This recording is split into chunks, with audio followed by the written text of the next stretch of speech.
It's all yours? No. I pledge allegiance to the flag of the United States of America and to the republic for which it stands, one nation, under God, indivisible, with liberty and justice for all. Thank you. I know the nursing home committee was meeting and they're straggling in here. And so I just want to go over what is in front of you this morning. The first thing we have is that I asked for where we stood with the various fund balances so that we could either agree or not agree with the recommendations of the commissioners as far as the amount of dollars to use for offset the nursing home bond, as well as how much we were going to put against the offset taxes. So that's what the single sheet of paper is. The skinny package is the revenue as of the end of 2012, so we know where that is. But also in the thick package, you have blue sheets in there, which also represent the revenue. So whichever you prefer to look at, it's here. So that's what we have there. Our purpose this morning is to review where we are in the budget. Hopefully everyone has gotten the information into Kathy. And this last column that says delegation recommended is that information at this point in time. And Representative Algren is going someplace fun and has to leave the meeting early. Maybe it's not fun, I don't know. So it's fun. So he asked if he could be the first subcommittee chairman to review his where he stands on the budget. And so if we could turn to the nursing home, which should be at the end of your package. Page 34, Madam Chairman. Thank you. We will hear what he has to say. Thank you, Madam Chair. And thank you for allowing me to lead off today's festivities. I do apologize that I do need to leave early. I have an early afternoon flight out of Manchester. My young 10-year-old son and I, it's vacation week, and it's our only opportunity to have a vacation together, since, as many of you know, I have a very busy summer with my restaurant, and so that is not possible. And we're going to visit my 90-year-old father. So I appreciate everyone allowing me to go. I'm very satisfied with the subcommittee work. It was well attended. We had a number of meetings, counting this morning, so we had 4 separate meetings. We asked a lot of good questions. All the department heads within the nursing home came to meet with us. They were very informative, and I found them, personally I found them to be quite upfront and honest with their testimony to us. We gleaned a lot of good knowledge. As I mentioned before, the new director, Howie Chandler, we were able to have discussions with him. He's upon our meetings with him and, within a very short period of time, it was clear to me that he indeed was very knowledgeable about the industry.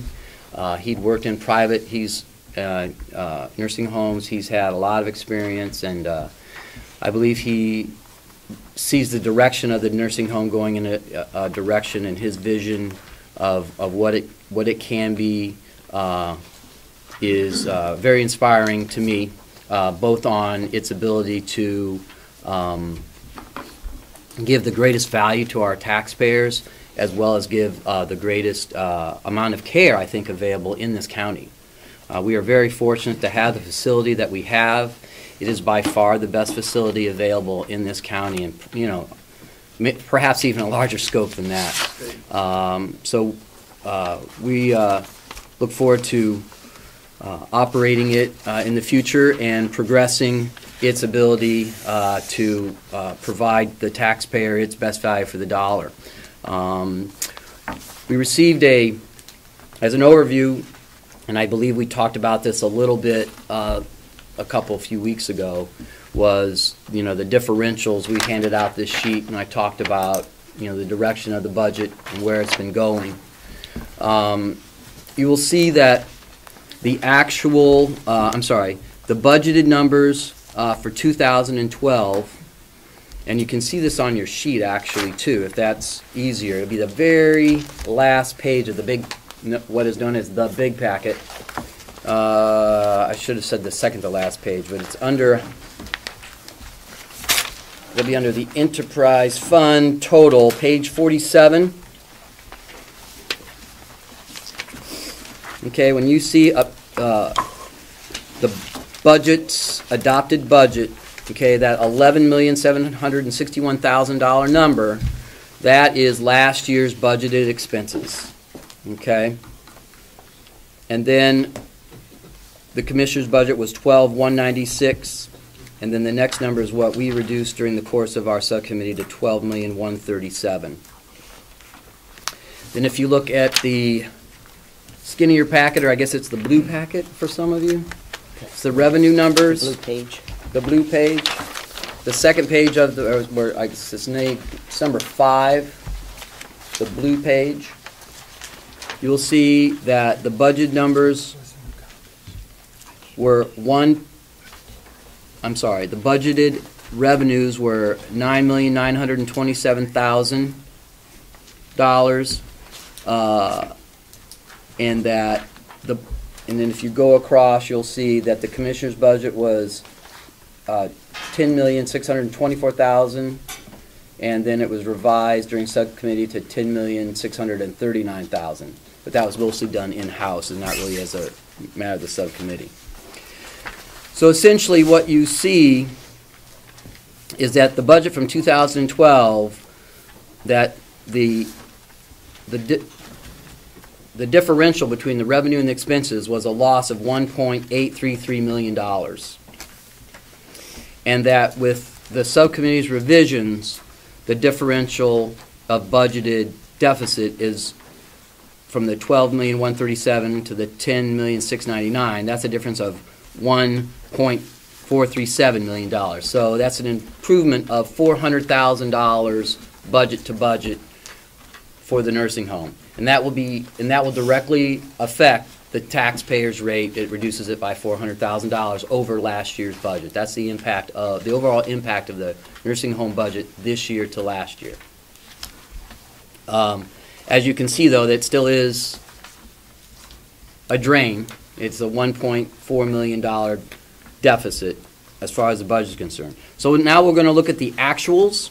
If you go to that same sheet, you will see under just to the left of that 11 under expenses, page 47, just to the left of that number, that $11,761,000, you'll see the $11,600,000. That is the actual revenues for the Mountain Valley community for this year. And then you will see, did I say revenues? I'm sorry. That's the actual expenses booked, $11,600,000.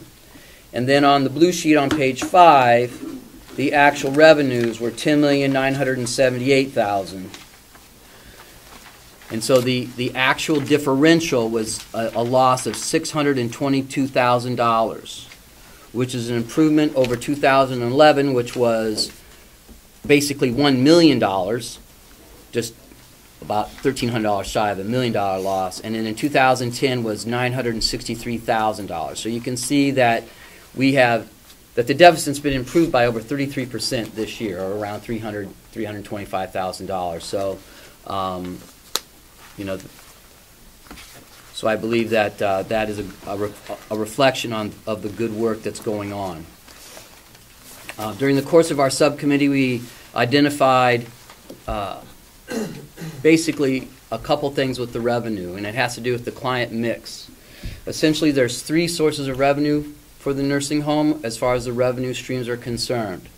There is the Medicaid money, there is the private pay money, and there is Medicare money. Okay? The Medicare money is often called skilled care. This is like rehab money. If you get an operation, or if you fall down and break your hip and you need rehab care, Medicare will pay for X number of weeks of rehabilitation. That comes from Medicare funds, not Medicaid funds. It's two different things. Okay, so we identified that our preferred client mix would be 10% skilled care or the Medicare, 25% private pay, 65% Medicaid. We're currently running around 5% skilled, 25% private, and 70% Medicaid. So what we're hoping for is a shift in our care of about 5 beds to be for skilled care. Some of you might be familiar with that plan that's behind there. There's basically 4 mountains or 4 wings that are divided into 2 neighborhoods. So one of those neighborhoods was designed when we built it to be for the skilled wing. And so what we need to do over the course of this year is to try to develop that into being more of the skilled care wing. It's still in a transition because you have to have people leave and get new people in, and so there is a transition that has to take place, and that will be necessary in order for us to achieve our goals. And the goal is to eventually get that deficit of actual down to near zero. Okay, it may not ever get to zero, but let's try to get it close. You know, maybe within 200,000, maybe all the way. So that's essentially all we need to do is just a minor client shift. We currently have some people who are getting operations. They're getting their skilled care in other counties because there's not enough skilled care in this county. There is that ability to achieve that extra skilled care. And obviously, your best customer is a satisfied customer of someone who needs the skilled care in their earlier golden years, or whenever. You don't have to be in your golden years necessarily to need rehab, but those folks could be potential return clients because they're going to be comfortable. They're going to have an experience, and we know it'll be a good one at our facility, so they'll want to come back. So that is also not only a generator because of return clients. What I didn't mention, and I should have mentioned, was that the skilled care is the highest generating revenue stream. It is 2.5 times higher than private pay. Where the private pays are paying $3.25, approximately $275 a day, the skilled care's revenue streams can be $600 a day. So, or more, depending on their specific needs and their acuity of care. So that is that's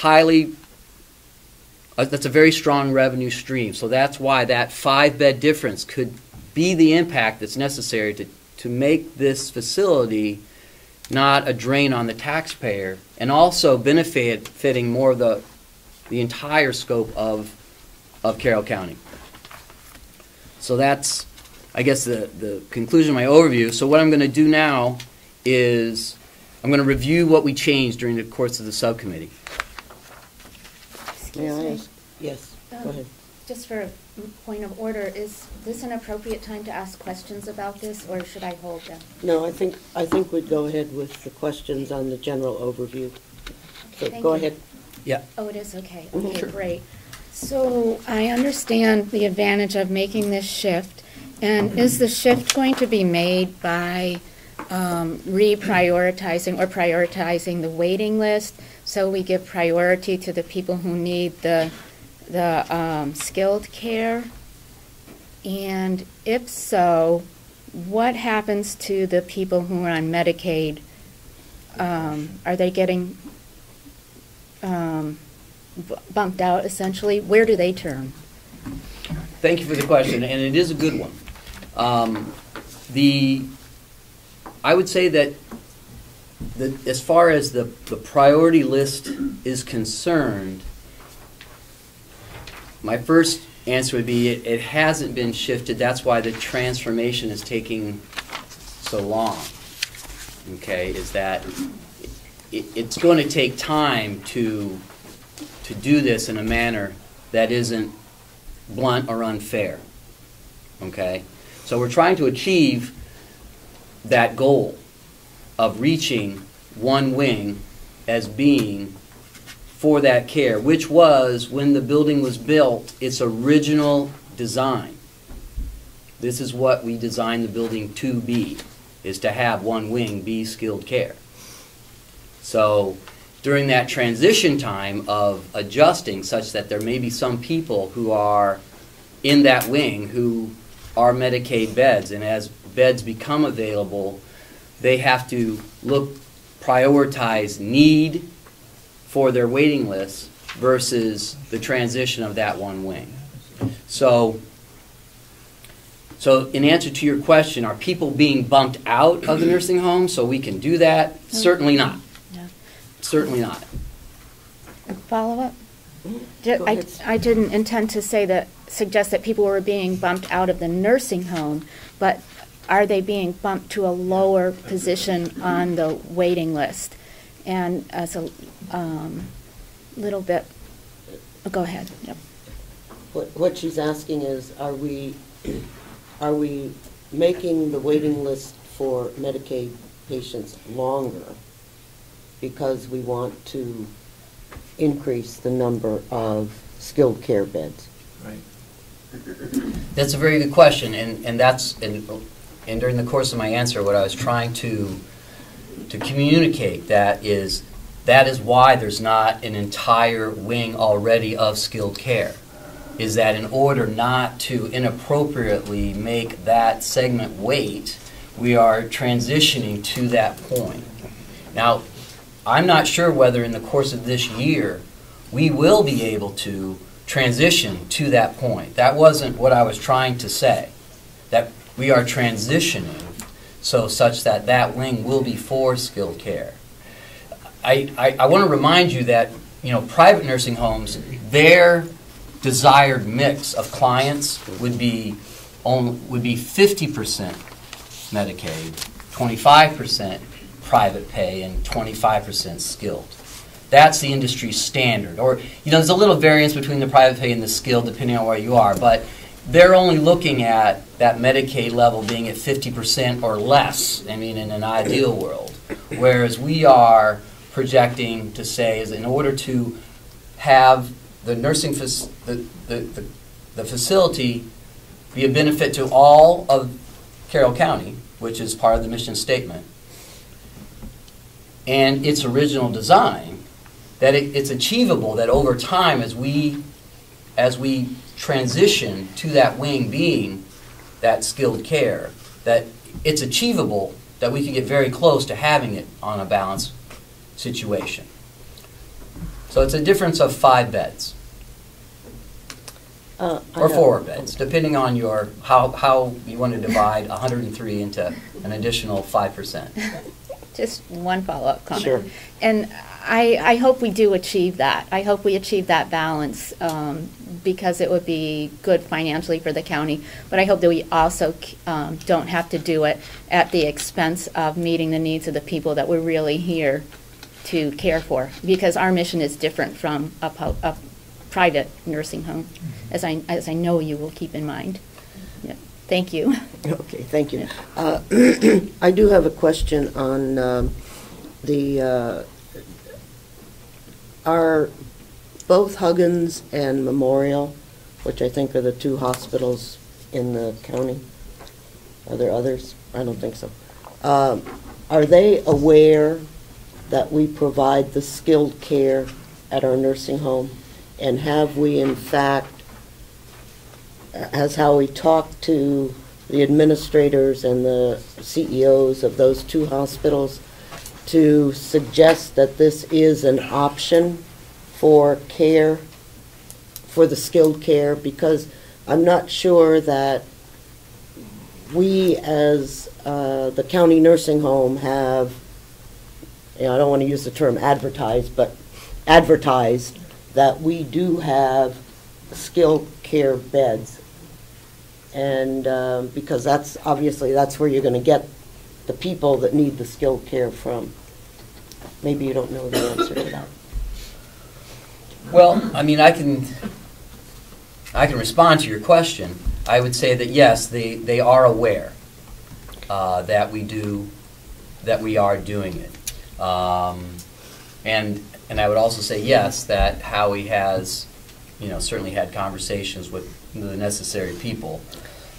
Although we are relatively new and we are growing, so obviously this is an area of which, there needs to be, a focus, so that word does get out. Okay, thank you.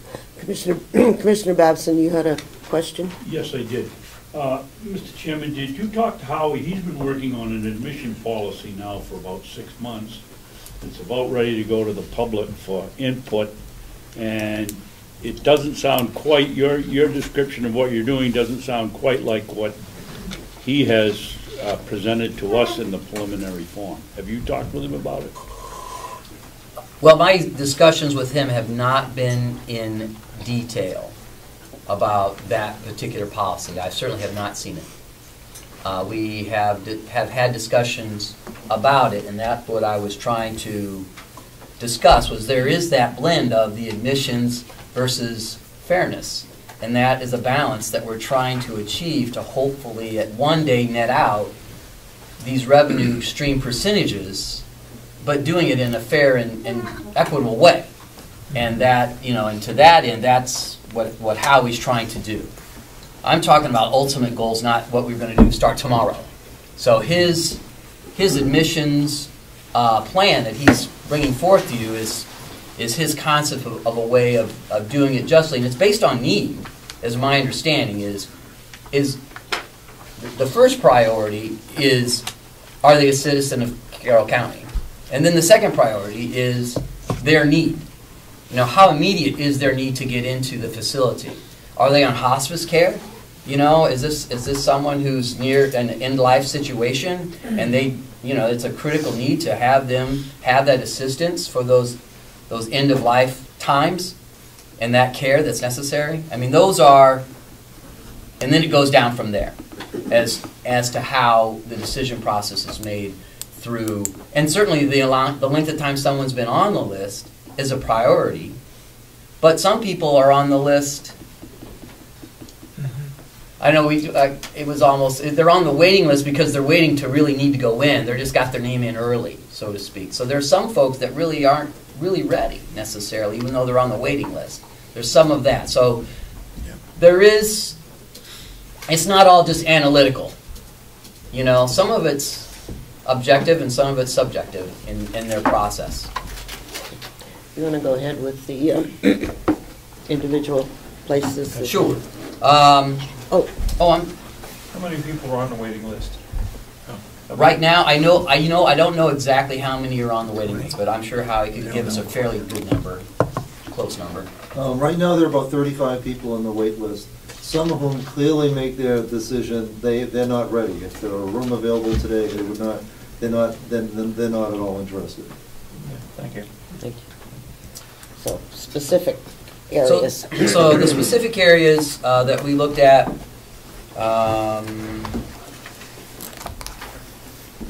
And this is, kind of, I'm going to have to switch to maybe a different piece of paper. but I think the numbers are still the same. So when we start with the expenses, and that starts on page 34 with the, what page, in the top right, does it say page 34 for you guys? Yes. Okay. All right, so as you go down there, if you see the commissioners column, it's the second from the right, and then the delegation 13 column, that's the difference between the commissioners' recommendations and our changes. And as you go down there, you'll notice that the changes that we made under the administration, there's really nothing from there. Okay, and if you look at their budget from last year to this year, it didn't change a whole lot either. It only went up about 3%. So then under the dietary, we made one minor change, and that was under the equipment, which is the 5130.097. And we changed that from a request of $5,500 to $4,600 for new equipment. And it was essentially, there was a request for a panini grill that was $900, which was of commercial quality. And it was used primarily for the cafe section. It wasn't really used for the residents. And we felt, currently they're using, you know, your basic domestic over-the-counter kind of paninis, and we felt that probably at this time they should stick with that as opposed to spending that money. But also, we do also want to point out that the $495,000 figure for the food, that number, as you can see, is the same as last year's. It's the same as commissioners, but it's also the same as last year's budget. And they also spent $506,000 last year.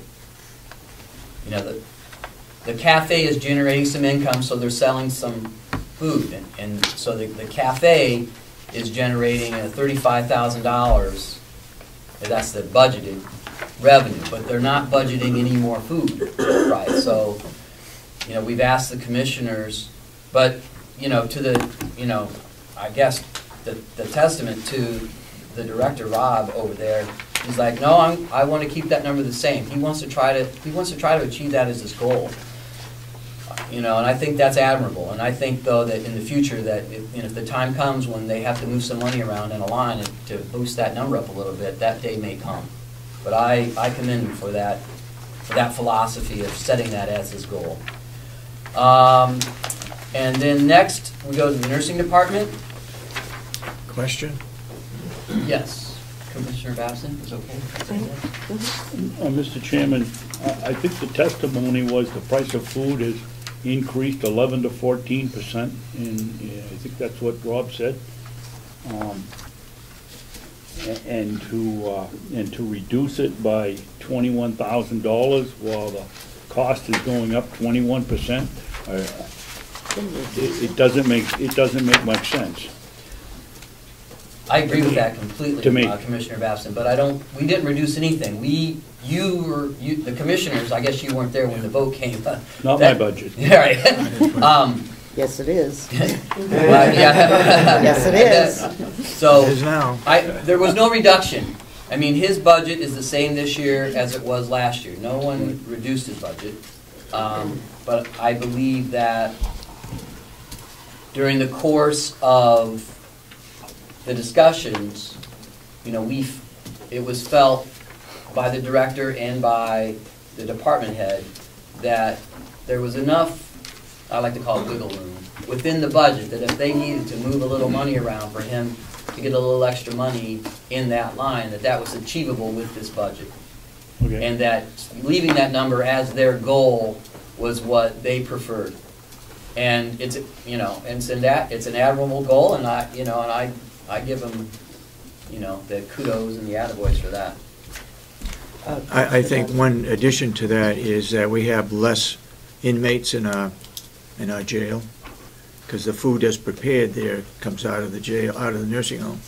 So you're right, there's a little bit of wiggle room there, but I think it stayed the same because we have fewer inmates in than we had last year.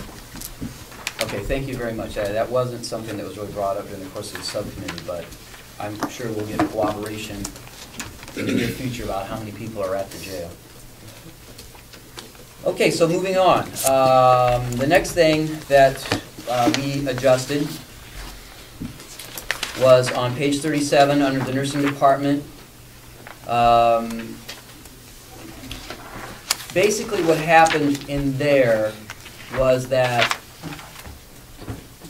in the course of budgeting, they took some of the money out of the L&A line, which is 07, and moved it down to the number 11 line, the M&A, medication nursing assistant.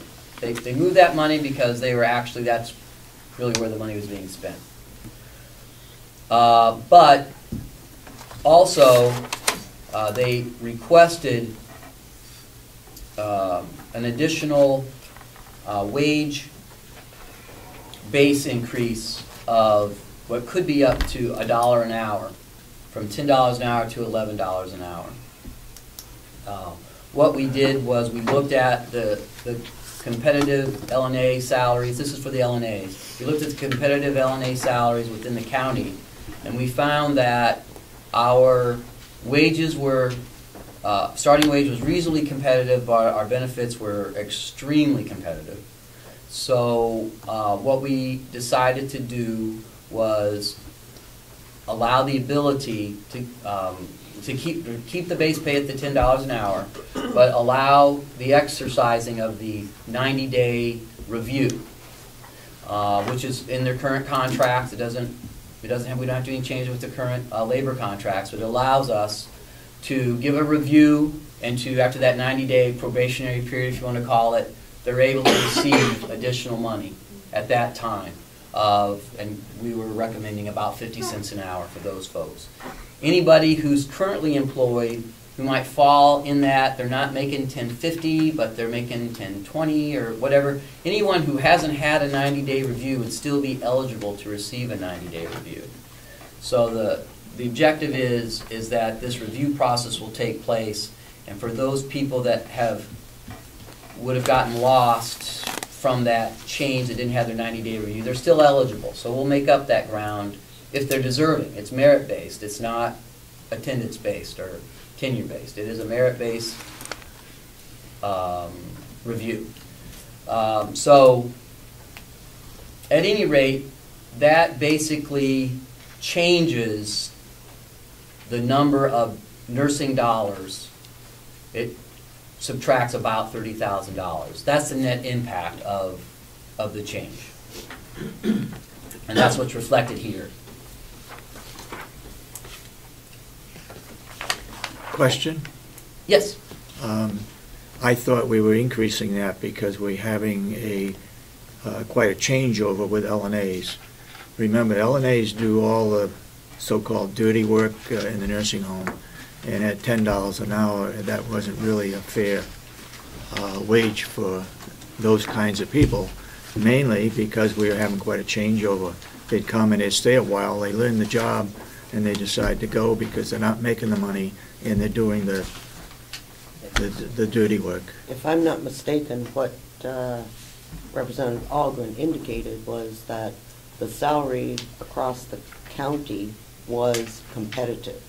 Mm-hmm. Okay, and that our benefits that we offer were more generous Yep. than other places. Yep. So the thing, I guess, that what I would ask the nursing home to do and the HR person to do is to, when you bring them in, explain to them that, you know, you may only be getting $10 an hour in salary, but your benefits are much greater Mm-hmm. than you will receive at any other place. And so we need to be sure that we market the positive and explain also that after 90 days, you're going, if you do what you're supposed to do, you'll be getting a 50-cent an hour increase. So I recognize that, you know, there may be some problems there, but I think that it should be worked from the positive side and not the negative side. Yes. Just a little information is when we say that our wages are competitive and our benefits are relatively generous, are we comparing to other county nursing homes, or are we comparing to other employers in the private sector? Well, we did both. Okay. If you look at, county to county, our starting wage is a little below the average. But with the 1050, then we would be, extremely competitive with the average. So rather than raising the starting pay, if someone gets a favorable review, then at that point, they will be competitive with the average starting salary. Now, having said that, our current starting salary, without raising it, is higher already than the catchment area of what we believe that an LNA is looking at. If they're leaving here and going to another county, that's one thing. But leaving here and going to North Conway or down to Wolfboro is really a more realistic idea of what the competition in this employment market is. The cost of living, down south is obviously a lot higher too. So I mean, so we were looking at more of Carroll County, and compared to them, we are extremely competitive. Our benefits package is double their package. I mean, and that translates to about a 66% enhanced pay benefit. The amount of money they're making is like 66% more starting. So their starting pay compared to the other private facilities is very, very competitive. It's good to work here. Okay, thank you for that information. So then the next page, you get to page 38. We also made an adjustment with the new equipment there, and essentially that number was for some tables within each neighborhood to replace those. We visualized those and we found that they weren't in need of replacement. And it'd be nice, but it's not a need. Maybe in a couple more years, maybe 2 or 3 more years, we might need them. But for right now, it's certainly livable not to have them. But everything else we did approve. There was a line for wheelchair lifts. Wheelchair lifts, I always say that. It's not a wheelchair lift. It's the bed lifts. And that we're getting 5 more new ones for a cost of $11,500. I'm going from memory. I'm sorry. I don't have that sheet in front of me. There is going to be some further discussion about those lifts to see if it might be more advantageous to purchase more. We're currently at about 33% of the beds have lifts, and you can move these around from room to room. The tracks are already in, okay?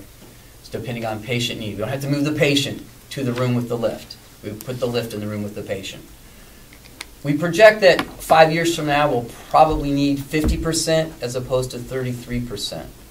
So there's going to be a transition over the next 5 years of adding these pieces of equipment that cost around $2,500 a piece, and we're going to need about 20 more, okay, over the next 5 years. And I believe currently it's 5 more that we're asking for. Is it 4? Yeah, right. 5 more.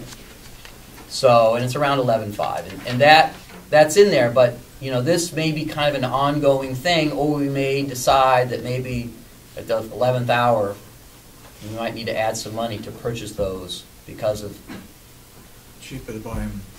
It's a little cheaper, and there's a bit of a census that it might be more appropriate to take it from the bond money as opposed to taking it, in little bits and pieces along the way. So I'm just bringing that forward, that there is further discussion on that, but as of right now, we're keeping it at the current levels. All right, I'm going to have to leave early, so I should probably step on it. Sorry I'm taking so long. No change. Okay, the next one is no change from the commissioners, but of note, you'll see that the electric expense and the heating expense lines there, the pellets, there's some numbers that have been moved around. And that you'll see that the net gain was about $20,000 in our heating expense. So we gained $20,000 in heating expense because of using the pellet boiler, as reflected by the budget. It's not the actuals, but as reflected by the budget. But no change. Laundry, there's a small change there.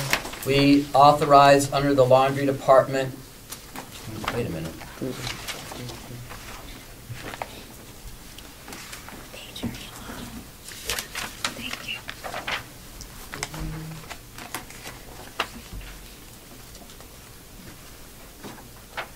confused by that number. I don't believe there's any change there. Well, there's no change reflected oh, I apologize, I'm confusing. I don't have the right piece of paper in front of me, so I'm going from memory, which is, can be scary. I'm lucking out so far pretty good. Okay, I'm sorry, there is no change. Housekeeping department, you'll notice under salaries, that line was reduced. There was an additional ask from the commissioners and the departments for an additional 32 FTEs, full-time equivalency hours. We reduced that from 32 to 16 hours. With our discussions with the head of the housekeeping department, she felt that that was still going to be enough, and that she was happy with that, and we voted to reflect that in the budget. So that reduced the ask by, as you can see, about $9,000.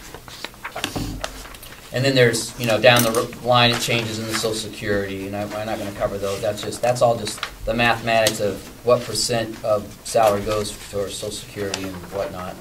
The next one is recreational therapy. Recreational therapy is a similar situation.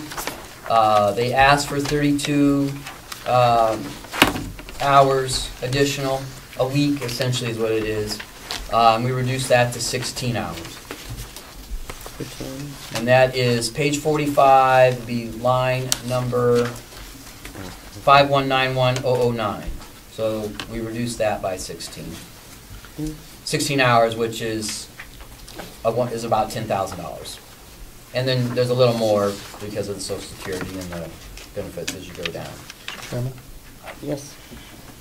If I could, there was further discussion on those reductions. If my memory serves me correctly, that the hours were half of what the request was, but our finding was that those were supposed to be part-time hours going forward, not to be combined with someone else had already had 16 hours, which would take them to a full-time status. Am I correct in that? You are absolutely correct, and thank you for reminding me of that issue. Yes, that part of our decision tree was that the 16 hours of additional FTEs would not also be reflected in the medical insurance. And in this is for part-time or taking someone from 10 hours to 20 hours or whatever. They would not, no one would be reaching that threshold of going from part-time to full-time, which is 32 hours, kind of that magic 32-hour number. That's why, another reason why we reduced it to 16. This is part of the idea. You'll see in the plant operations, if you want to move back, we'll give you a case in point. I have to find plant operations. Sorry, I think that's in the beginning, right? Page 39. On page 39, as the example, we'll show you why we did that. The building, when we built the new facility, we appropriated 2 additional people in plant operations. So as you can see in the budget under plant operations, you can see that the salary budget reflected that. It went up to $223,000, but the medical insurance budget was $41,000. Okay, but if you look at the delegation or the commissioner's recommendation of medical insurance, now the medical insurance went from $41,000 to $87,000 because those 2 people are full-time and they're receiving full benefits and they have family, apparently they must have family plans. Okay, so the impact, we didn't want the impact to go beyond this 16 hours because an additional full-time person can mean an additional $19,000 in medical insurance if they have a family plan cost to the county. So we were amenable to adding the extra hours because it is a little bigger building. Obviously, it's almost twice as big. There are 4 times as many bathrooms. So some extra housekeeping and some extra recreational therapy seem to be reasonable, but adding on the extra benefits we didn't feel was reasonable. Okay. Thank you very much. And let's see, I think everything else is the same as the commissioners asked for. And, if you weren't at, or I mentioned it, the changes that we had talked about from last budget to this budget, I mentioned during our initial review. I covered that last meeting. So if there's any other questions, or you want to talk about anything else, I'll be happy to try to answer those questions. We still have one large thing hanging over our heads, and that is, I had asked, and if you're not ready to discuss it, that's fine. I'd asked about having the nursing home subcommittee look at the renovation of the annex? renovation, or the old nursing home, or whatever you want to call it. And I recognize that we don't necessarily have to make a decision on that in our budget process, but we need to have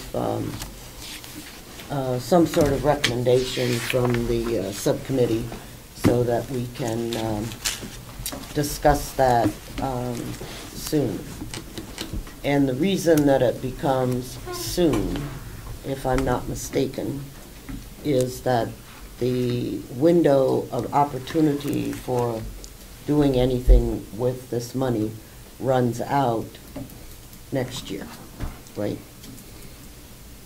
So.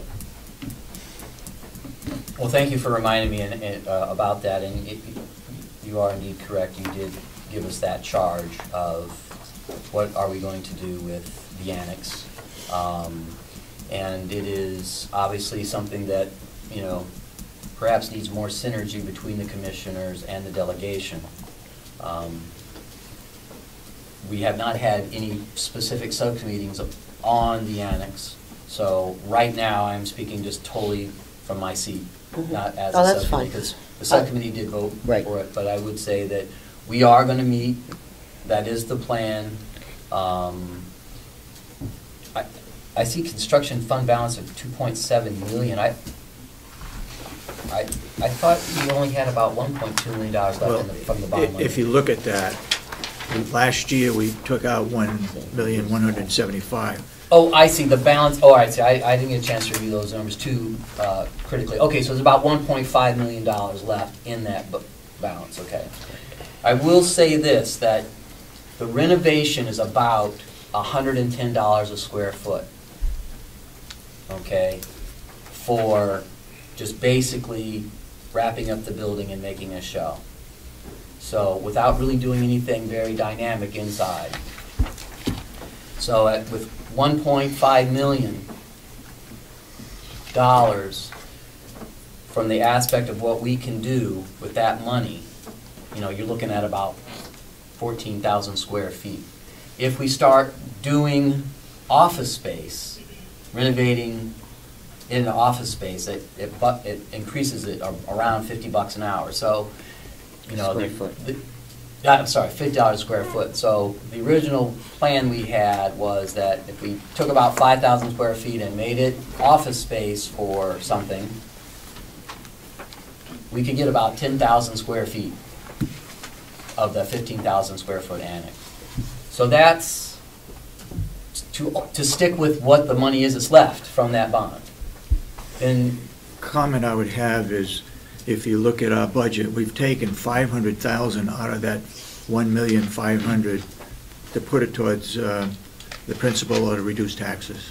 Yes, so thank you very much. That is significant. If you look at as long as we can be assured that the subcommittee will continue to work on this, and that sometime in the near future we'll have some kind of recommendation that we can come to grips with as a delegation, then I'll leave it to you, Chris, to figure out when you want to have a meeting dedicated to the nursing home, the annex, or whatever we want to call it. So. Well, if I might comment to Commissioner Sorensen's point, and the point I think he's trying to make is that we have $1.5 million, $1 million coming from last year's surplus, and $500,000 coming from the bond, current bond money. And if we want to maintain our current tax income to be raised by taxes, that we'd either have, there's going to have to be a decision of this $500,000, if we want to reduce that, then we would need to add it to the surplus, and we need to look at how much surplus there actually was. Okay, well. You know, that's going to be a significant number. Yeah. That, you know, either way, it's Well, two-thirds of the money, so. Okay. My goal is to vote on the budget on March 11th. Okay. So that's, and if we need to delay it till the 17th, then that's fine. But that's the latest date that I'm looking at. Okay, thank you. Okay, so you can work that however you want, and we just need to have something before then. Okay? All right, who wants to go next? Yes? I just have a quick question. As you move through these budgets, would it be appropriate to allow the public to ask brief questions, or do we just hold everything till the end? I have no problem with a brief question. Okay, I have two brief Wait, questions. you said one. Oh, eeny, meeny, miny, mo. Is that- Okay, we'll go with this one. No. Last year, the subcommittee for the old nursing home did a tremendous amount of work coming up with a plan, and you brought it to the delegation table. The table has changed, Understood. and I'm wondering if it would be appropriate to present that plan again to this delegation, That's up to the subcommittee. and then go from there, rather That's than up- reinventing the entire wheel, just maybe half of it, or putting That's some up- new Yeah. That's plugs up- in it or something. That's up to the No. subcommittee. Okay, Okay, they'll bring whatever they want to bring to us. okay. And I know that people on the subcommittee are well aware of what went on last year, and that's, I think, one of the reasons why we had the comment that we needed to be careful on taking that 500,000 for the bond. Okay, but that's why we need to make that decision prior to finalizing the budget. Okay. Do I get that second question? Sure. Okay. Representative Algren indicated that the subcommittee had done a study of the private and public nursing homes in the area, and I would like to request a copy of that information that they collected during their research. Sure, actually, Director Chandler would be able to give you that information. Okay, thank you. Probably the easiest methodology, I would think. Okay, thank you. Okay. Public input? We went over public input, we skipped it. I don't know if you're going to go back to it or not. Well, I think Is we're it at doing the end? fine with this. Yes, Tom? Question, is it appropriate time to ask a question? No. on this? It's not. I want to get through the budgets. All right. Okay? And then we'll have plenty of time to talk on that, I think. Yes? One quick statement. John Rockenbrodowski. How are you all doing this morning? It's good to be here. I'm new to this and everything, and I'm not totally educated on these matters. But I understand that there's been word whether or not the county farm is being breaking even and all those things. But I think it's really important that we keep that going. Thank you. I really do, because, you know, the economic times, and we have the unseen taxation of inflation that we deal with every day. People's wages don't increase, you know, so all these things play into the part of trying to make it a better living standard for everybody. Okay. And I didn't hear your name. John Ruckenbrod. John Ruckenbrod. R-U-C-K? E-N-D-R-O-D, yes. Okay, thank you very much, John. All right. Appreciate it. Thank you for whatever you can do for that. All right. Appreciate it. Thank you. Okay. Who wants to go next? All right, Mr. Jam. Just to get this over with. Could you tell us what page, please? Yes, we're going to start, for anyone who doesn't know, I had the jail subcommittee, and we're going to start on page 22.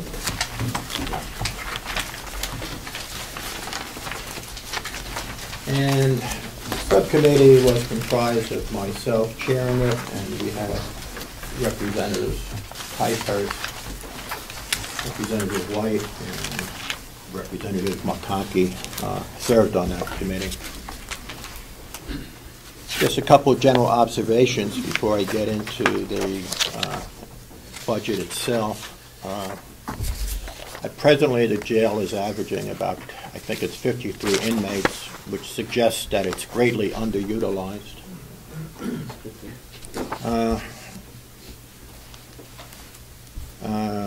So I'll let that go. I don't know how we're going to fix that. Go for a crime wave in Carroll County, I guess, or... I think not, thank you. Or you think that would not be appropriate? I think that would not be appropriate. And perhaps an opportunity somewhere to increase the population by going outside the county if such a thing exists. I understand there might be some opportunities to do that, certainly with women prisoners and other counties. So I would suggest that that could be explored. I don't think it serves the taxpayers well to have a greatly underutilized jail. As I say, we met twice, and we appreciated the cooperation of the jail superintendent. He was very good. Bottom line, the jail was looking at a slight increase from the prior year budget of, I believe it was 2.7%, and with some minor reductions, which I'll talk about here. That's probably going to go down to about 2%. So having said all of that, let's get into the actual line by line. And the first one, we'll go to line 17, which is education and conference. What education and conference does, and this is basically just a shifting of lines, so we're basically shifting these dollars to where they should be. And we reduced that from $16,165 to $12,665. $3,500 of that amount was shifted to line 30 academy expense, which is to represent the training expenses of 7 correction officers at $500 apiece.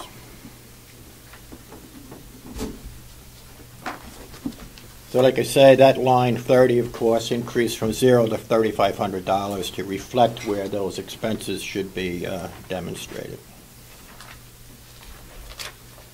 Line 70, travel expense, we decreased from $3,700 to $2,050. That reflected a dollar shift to line 17, education and conference, which reflected a dollar amount that the superintendent was going to use to attend a conference. Just a minute. You shifted, I'm sorry, travel expense, line 70? Yeah. That should reflect a decrease. Which it doesn't. Which it doesn't. Which needs to be corrected here. All right, well, I was getting a little nervous about that. Okay. Okay, so that's a change. Yeah, I was about to talk to that. That's the only line I found that was not corrected. And what were you, what dollar figure? $2,050. Okay. And the line you're increasing? The line we're increasing was line 17.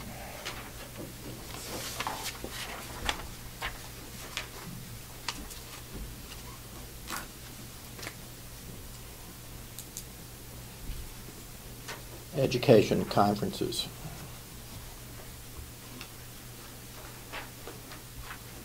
No, I'm sorry. You said that you had decreased travel from 37 to 2050.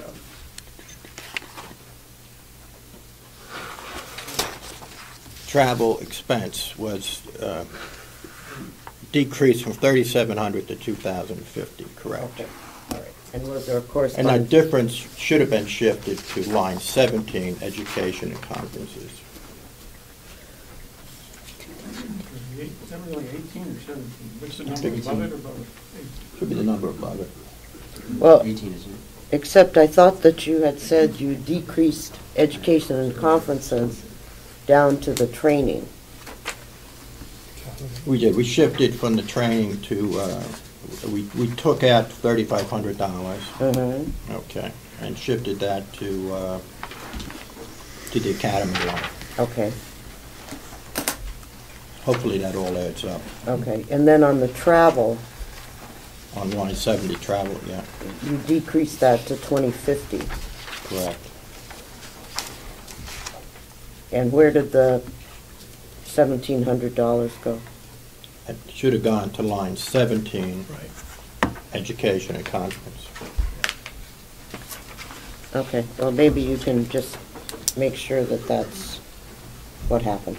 And I believe that's where it did go, and at the bottom end line there was 12,665. if I Okay. recall.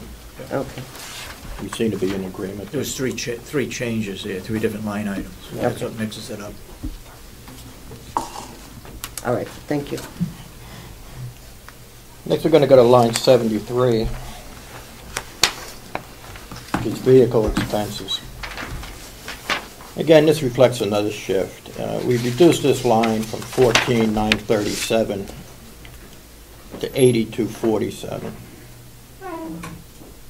Okay, that's not what this reflects. And that's a $6,500 difference, $6,510 difference, which cost of new radios. 86, 84. Yeah. What, That's not. Question, Madam Chairman? yeah, just a second. What figure did you give, Steve? Because here it's 8,427, and I thought you said 8. Let me get it here. 860. Vehicle expenses. Mhm. Should be 8,427. 8,427. Okay, fine. Thank you.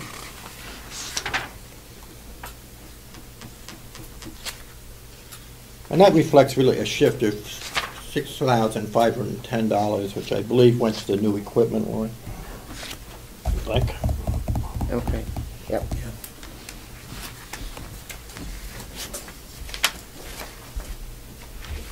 Line 81. This is maintenance and building repair. We made a reduction there from 35,900 to 30,000. And that seems to be consistent with the maintenance expense that had been incurred in the prior year, and lacking a detailed explanation as to why that amount of money had increased that much, we reduced it.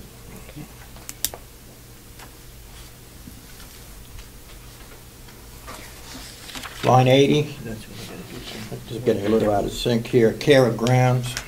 Building repair. We reduced this number from 16,896 Yeah. to 78,96. And what this reflects was there was $8,000 in that amount, which was going to paving the aprons in front of the jail and just above the jail. And it also included $1,000 for a new snow blower. And those dollar amounts should have been reflected in jail capital expenditures on line 97 of page 20, and I'll talk to that shortly.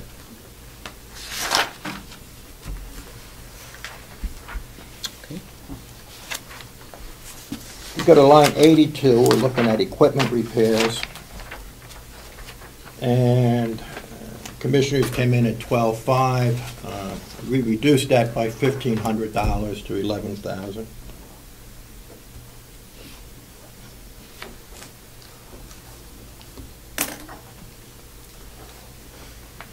If anyone is following the minutes here, I had left this as unexplained, but we had talked about a potential reduction of $5,000 in line 93 from 16 to 11.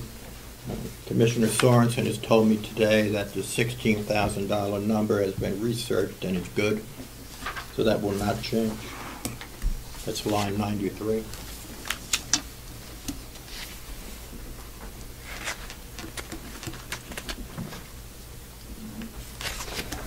The next note I have here, which I really haven't discussed with the commissioners yet, although they brought it up, and this is general, and I think it should affect information technology lines across the county. The commissioners had said that budgeting for this line is not consistent through all the departments, and you were going to research that. So I don't know if this line is going to stay the same or change, and I'm frankly waiting for your response on that. Okay. Okay.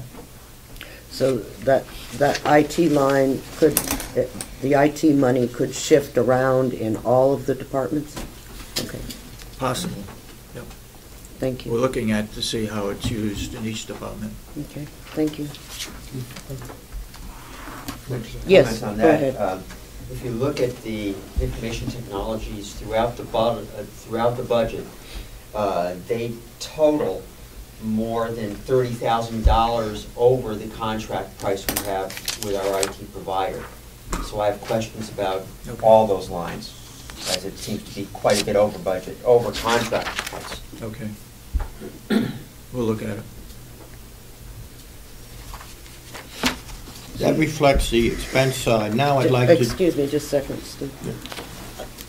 You're saying that the IT line, If you add all the information technology lines throughout the budget, they total over $133,000, whereas our contracted price with our provider is $102,000.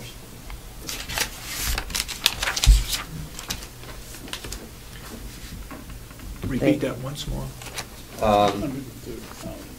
133. I have it.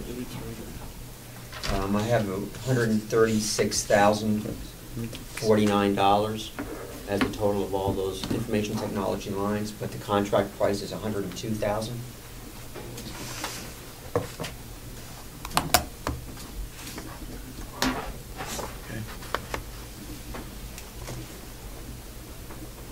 Thank you very much for identifying that little problem. Okay, sorry, Steve, go ahead. Okay. That would complete the changes that we made on the expense side.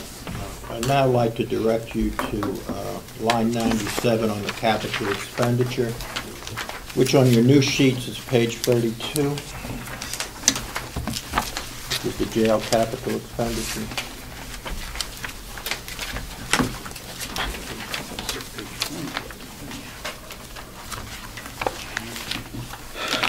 What page did you say? Page 32 on the new budget sheet. Yep. It's capital expenditures. Okay. Everybody's found it? But this reflects here, I talked earlier about the shift of $8,000 from paving, which should go onto the capital side. On our second meeting, looking at the aprons, that just seemed like a lot of money to me, and it still might be a lot of money. So we shifted that, we reduced that capital amount by $3,000 to $5,000. And the question I would put is, frankly, I think that could even come down a little bit more, or the question being, do we want to do it, period? Looking at the apron area, certainly the lower apron area in front of the jail is a mess, you know. I would think that should be addressed. You know. So you're asking me, what is the subcommittee recommending? We recommended to pave it, but it's an open area. At 5,000. At 5,000. That was 5,000. So that would increase that line at the moment from 40 to 45,000. Now let me talk about my bigger concern and the bigger concern of the subcommittee. Within the $45,000 capital line is a request to put 2 new cameras and recording devices in the jail at a cost of $40,000. Frankly, we're lacking a little expertise in that area, but it just seems like a heck of a lot of money to me for a couple of cameras and a recording device. So at a minimum, I would urge that the specifications go forward, that we not use a single source vendor and that be bid. It'd have to go for bid. I suspect Representative Mconkey might want to say a word or two on this. Or perhaps not. No, I'd be happy to. My committee that I serve, Public Works and Highways, and I know Finance has been through also with the men's and women's prison. There's a large proposal in the governor's budget for a new women's prison. and toured both of those facilities with the respective wardens of both those facilities, spoke with their purchasing agent for both facilities also, and had mentioned that they have worked with other counties in the past in procuring and making suggestions on video surveillance. And I'm in the process, I'll meet with them next week on a different project to see if we can put them in touch with our county to see that we're doing what needs to be done and that it's being done in the most costly manner. If I could also add on the conversation, I wasn't there on the final wrap-up on the paving of the aprons in and out of the Sallyport area. I followed up with Asha, the road agent, and there's been great correspondences in the past between the commissioner's office and the town, and I think that needs to be addressed further before we start putting pavement down on the ground. So I guess that what we're saying is that the $45,000 capital expenditure for the jail, we're going to hold off on any thought process on that. Yes. And that we'll discuss it. Okay, thank you very much. Okay, who wants to be next? Are you done? Yep. Okay. Since the sheriff is here, so. My committee. Which pages? Oh, sorry. We are on page 13 for the Sheriff's Department. Oh, that's it. My committee is the Sheriff's and Dispatch. Representative White, Representative Wright, and myself met with Sheriff and the deputy on February 4th, I believe it was, and reviewed their budget again. And I have to say that I commend the sheriff, being a new budget for him. He went through it with a fine-tooth comb and came up with some cuts, basically. So if you want me to go through the whole thing, or if there's anything that stands out to anyone, I could make this brief or I could make it long. But just tell us the line items that have changed, if you would. Well, I have to look at both budgets because I have one highlighted and one not. We had asked the sheriff on dispatch to go back, but I'll get to that afterwards. We had a few questions. But on his actual budget, I'm looking at, you can see that the administrative salaries did change because of the deputy chief's salary that was added. And if you look, the commissioner's budget between the commissioners and the delegation, there's a difference of about $42,000, maybe 43. It's 42,832, and that really is the deputy, the chief deputy's salary included in that, which certainly didn't have last year. And how many hours? He is working 32 hours. That's what I thought, 32 hours. Thank you. You're welcome. And I believe the deputy salaries from the commissioners to the delegation went down about 59,000. I'm looking at that correctly. Commissioners had recommended 114, and you came in at 154. No, I'm looking at the deputy salaries of I'm sorry. 567,000 for the commissioner, and the sheriff came in at 507,816. Okay. Keep going back and forth. I don't know if it's too many ones. Medical insurance is up just a little, but I think that's an uncontrolled expense as far as what the contract is for. And for I don't know if that's adding the new deputy at a full family, not a new, I shouldn't say new deputy, filling a position for the deputy, putting a full family plan onto that. Yes, that would be for the vacancy that's current, Right. is planned for a family, just in case. Just in case. But I think that increase would be for the increases in insurance. Right, it's not your increase. Right. I'll give you that for sure. Retirement, let's see.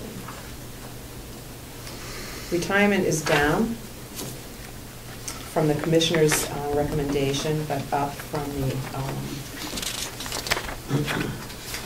the adopted budget.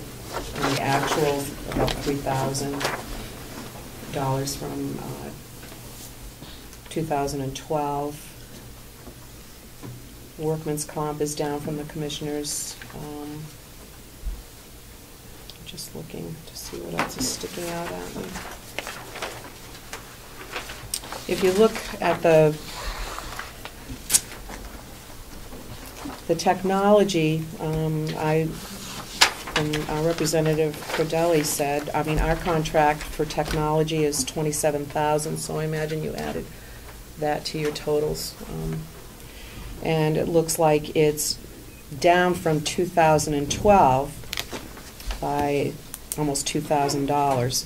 I'm not sure why.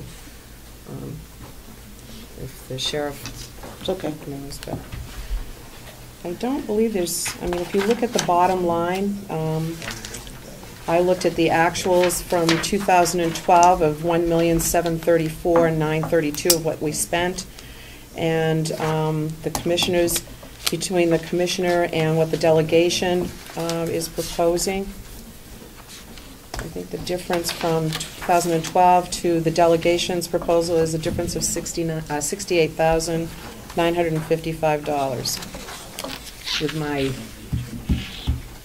no calculator, just my head math. Okay. Is there any questions from anyone? Any questions on the sheriff's budget?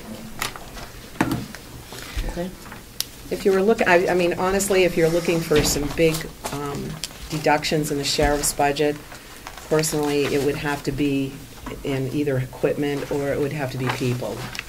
Because I think he did a fine job going down and taking out $1,000, $200 here and there, and really made it, I believe my committee was happy with it. Glenn? Oh, I'm sorry. Did you look at the new equipment requests? Quite an increase I think there, and did the subcommittee review those requests? Yes, and I can tell you if I can find them.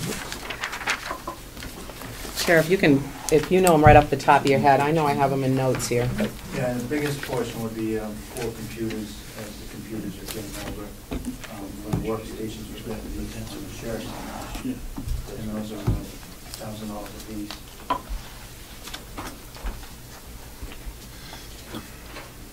So that leaves 11,000.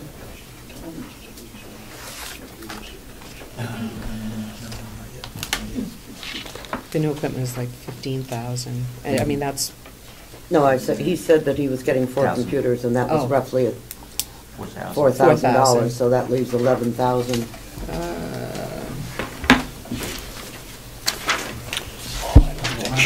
That he gave us for the inventory. Put it on because I got to punch it. Did you bring yours up? I have 15,000. About your mobile radios? Yes. I gave it to you. And the cruiser radios, there's 3 of them for the 3 cruisers that would be ordered this year, and those are $11,000 a piece. Because the Motorola's that are currently being used are obsolete and they're no longer servicing them, and you can't get parts for them anymore. So how many replacement radios? 1? 3 with the 3 cruisers. Pardon? 3 with the 3 cruisers. Well, if they're $11,000 a piece. That'd be more. Actually, I'm sorry, at about $3,300 a piece, I think they were. All right, thank you. 11,400. All right. Is your firearms also in that new equipment, or is that? No. No. Okay. That hasn't fallen. That's it. Any other questions? Okay, dispatch. All right.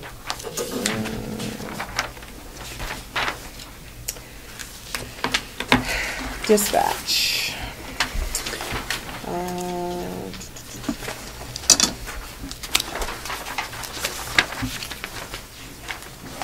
The old one.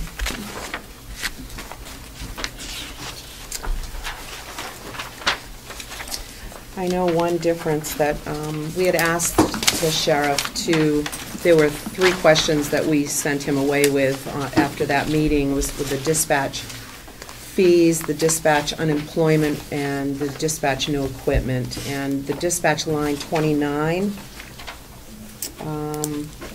for fees, the fees on that line, we asked what they were, and it's the Association of Public Safety Communications officials, and they provide information for discounted training to members, and he cut $200 from that line to make it, instead of $500, $200. Actually cut $300 from that line. And dispatch line 15, I'm going up, the unemployment, you can see there's a big difference there. The high sheriff from last election neglected to put in all the positions. He only put in 2, so they had to add 11 full-time and 4 part-time positions to that line at $220 each. So that's why there's a discrepancy from the $448 and it goes up to $3,300. The dispatch, I'm kind of jumping around because these are the notes that the sheriff gave me. The other difference and the other question that we asked was the dispatch new equipment line, which is line 97, and that's $6,000. Basically, there's a the pagers enhanced for the dispatch capabilities is $4,000, and the maintenance fee is between $500 and $700 on that.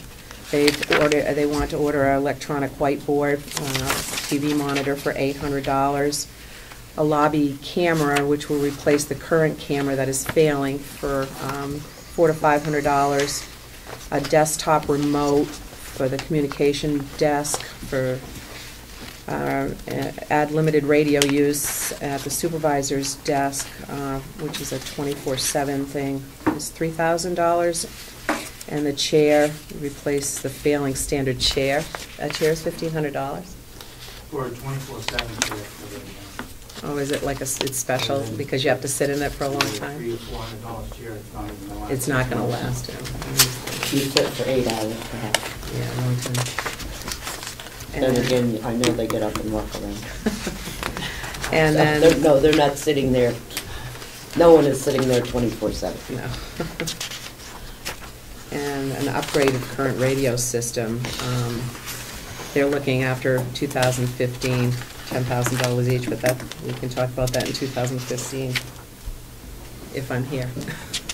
Okay, so all of those things are within the $6,000. Yes. Okay. Actually, no. I mean, there's a list of Well, I have over the that list for 6,000. It reaches up to about 15, but we're only asking for 6, and then we'll kind of do what we have to do. Because we knew if we asked for everything, it's just absurd. So this is what we're asking for at this point, for $6,000 to cover the some of these necessities more than others. And then we can work on those. So you can see that their budget is down $69,000 from the commissioner's recommendation of $828,669 to $801,955. Thank you. Any other questions? Okay. If I could go back to the sheriff's, I'm sorry, I missed one question. Sure. I apologize for not making the January 28th meeting due to things going on in Concord, but I noticed in the minutes there was discussion about the bailiffs. Yes. And the salary to be paid to them, and there was discussion about whether it was 75 or 80 or increase it to 85. According to the position report that was run on January 11th, it lists them at an $85 rate already. Right. That I thought that might be a little different than what was indicated in the minutes, and Well, we're trying to get clarification for that in the minutes. So the commissioners give them $85 a day. The state pays $80 of that, and the county pays the $5. It used to be $90, or they wanted it to be $90, but the commissioners took the $5 away. So it's $85 a day that the bailiffs get. thank you. You're welcome.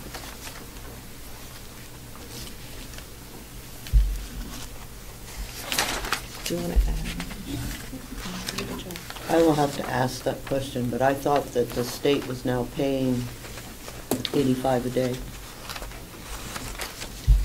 We had this discussion, that I think. Yeah. I don't recall exactly what. Well, they're coming in on Monday, so I'll ask that question. Yeah. But By statute, it's $80 a day by the state. The AOC state bailiffs, which is up in Conway Court, they're getting $85. They're Teamster Union also. I understand that. I thought that they had changed it in the budget this year, but I'll ask on Monday and let you know, Carol. Sure. Thank you. Any other questions? Okay, thank you. All right. Thank you.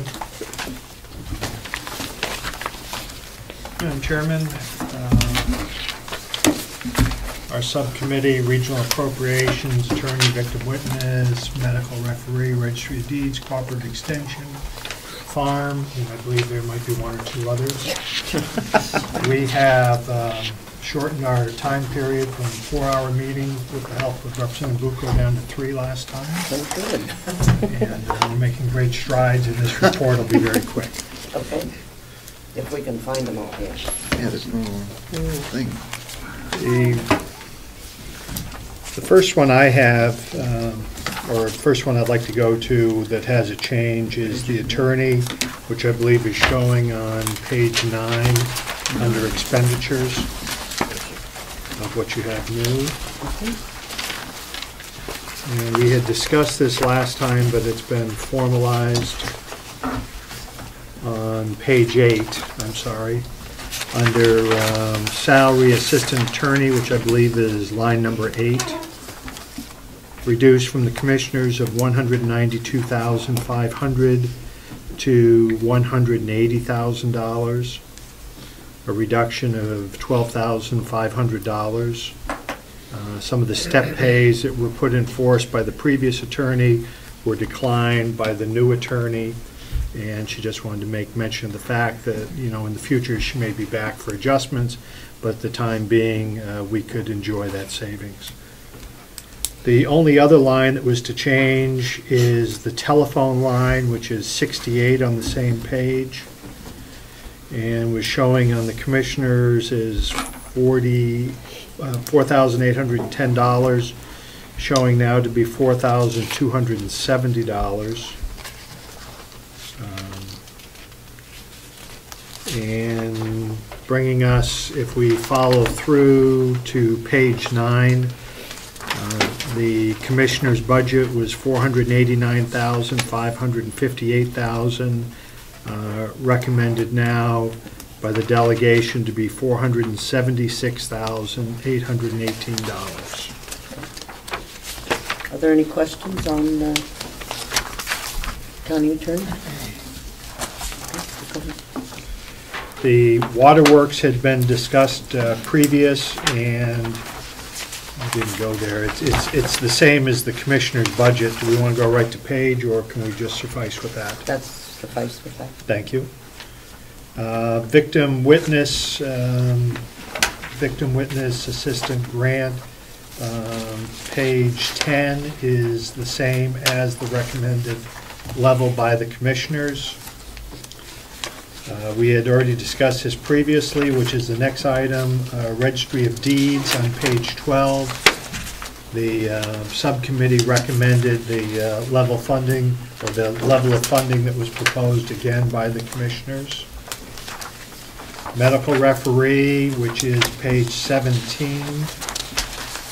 We discussed last meeting as being the commissioner's recommendation is the subcommittee's recommendation. Would you like me to slow down then? Nope, you're fine. Sewer system, page 21. The subcommittee agreed with the commissioners on that level of funding, and it remains the same. Cooperative extension, which I show now on page 26. We had asked the Cooperative Extension Service to come back. We spoke to them in a second meeting, and the majority opinion of the subcommittee was to leave their funding as presented by the selectmen, or excuse me, as by the commissioners, which I believe is a $5,000 reduction from the year previous. So that would stay the same also.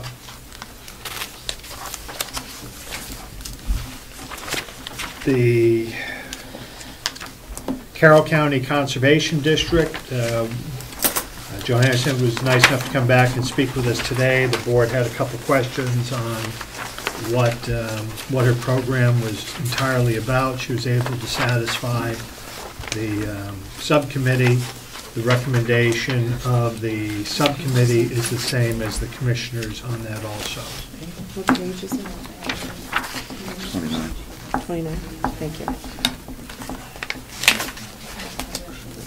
The No, it's not on 29. Conservation. Okay.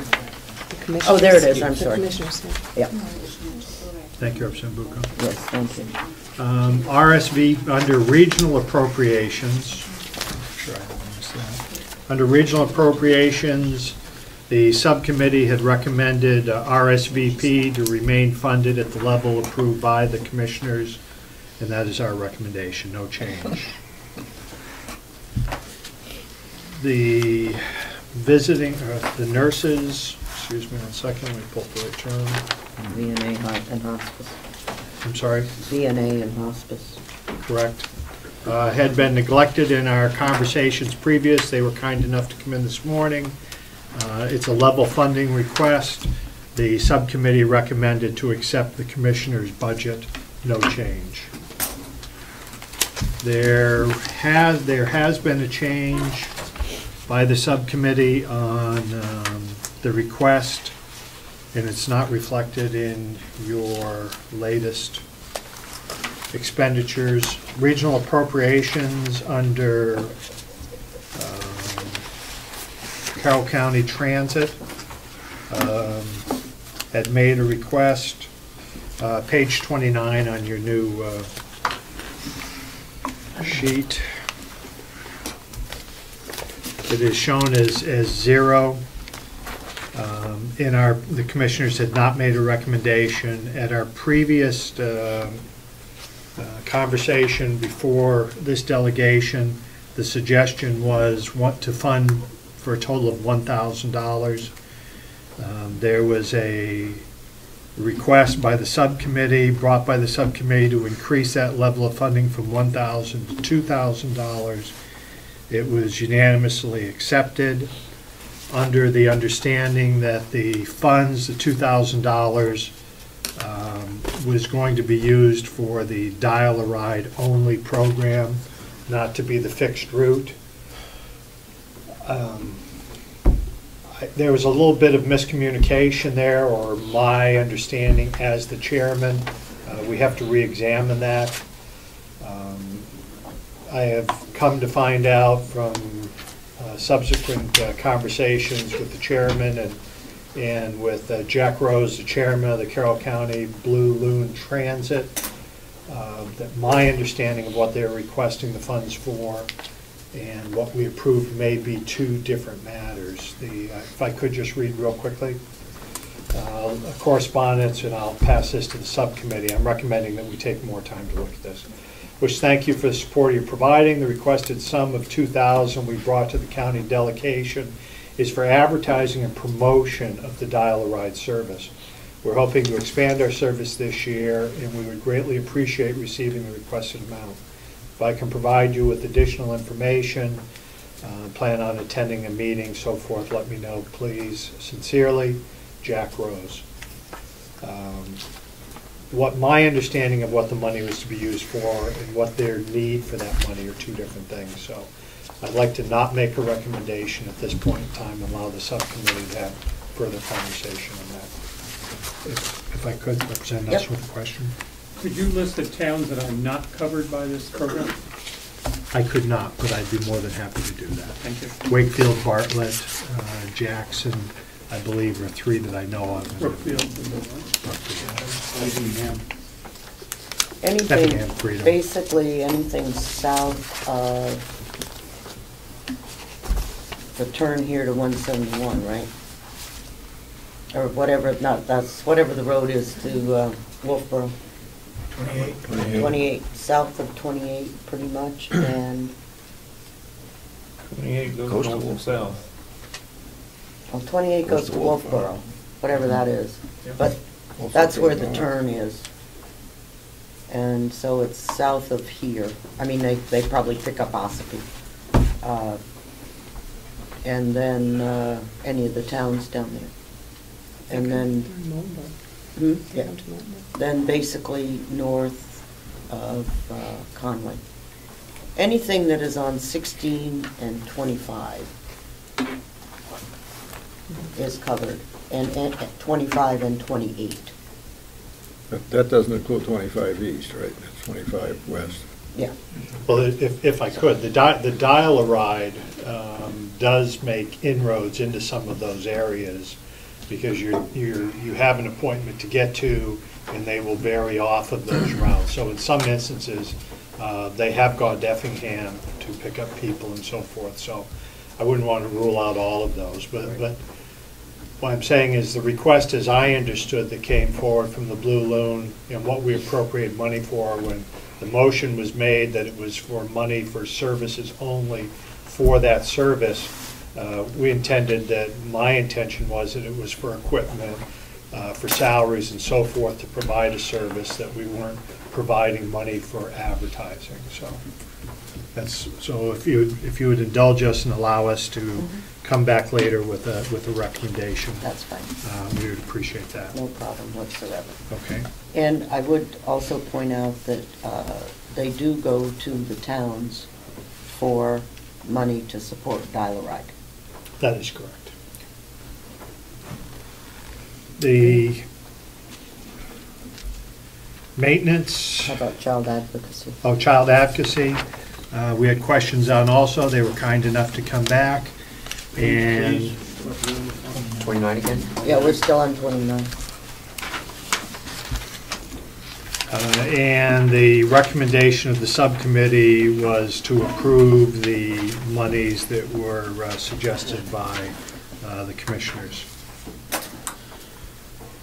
So we've done transit, child advocacy, hospice, VNA, retired senior volunteers, and conservation districts. So that takes us through the regional appropriations. Sewer and water, I believe we've already mentioned, and those were in agreement with the commissioners. And I believe that brings us to maintenance, which I have on roll 13. I'm not quite positive what page that's on. Once again, we are in agreement with the commissioner's position and the subcommittee recommends that amount of money. The farm is our next item, which is, I show is pages 24, 25. Yeah, I'm sure there's no.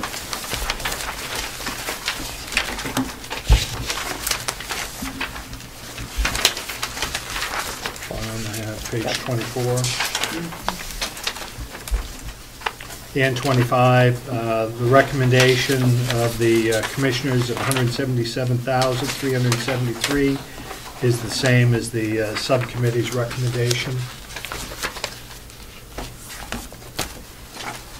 I believe that's through the expenditures. The There is a request for a capital, and I'm not sure where it shows in here, capital improvement for a wood processor for $65,000, a total appropriation of $65,000. There's monies that are already appropriated towards that, but I don't believe it shows up in here. We're not ready for a recommendation on that. That's an ongoing conversation also. So we have no recommendation on Point of order, that. Madam Chairman? Yes. Page 55. Page 55, thank you, Commissioner. I mean, excuse me, it's page 32. It's 55,000.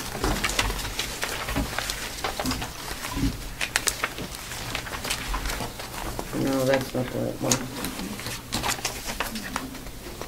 Okay. Administrative building farm showing $55,000. There are already $9,000 plus dollars that had been appropriated previously towards this anticipated purchase. There's still some information. My understanding, subcommittee is still waiting for information. We don't have that, and we make no recommendation at this time. On income side, finishing up on the farm, which is on page 2, under income. Subcommittee has questions on page 2 of income. Is that the right one, revenue? So page 5 in the blue. Gotta have indexed. Farm income? It's after page, just a second, page 25, after page 25. No, I didn't see that on that one. Give me a second to go there.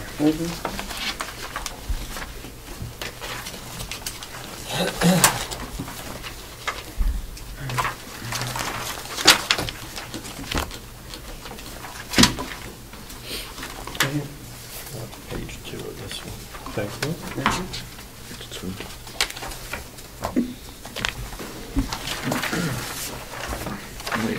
Which are the same numbers of the sheet that I was referring to. Yeah.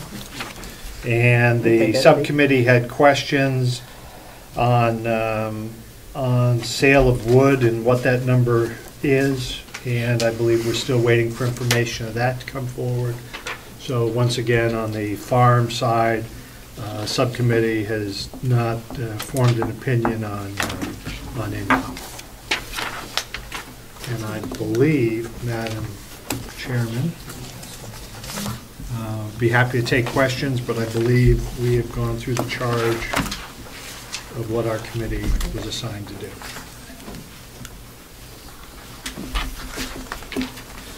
Okay, any questions? Yes. Thank you, Madam Chairman. I'm Maynard Thompson. I would like to ask members of the subcommittee or the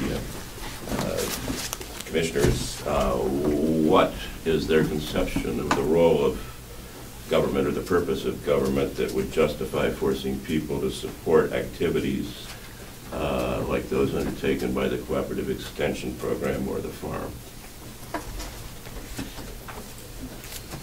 Do you want to speak to that? I think I would like to hear from the commissioners if I could. Okay. Did you say 14 people for the farm? No. No.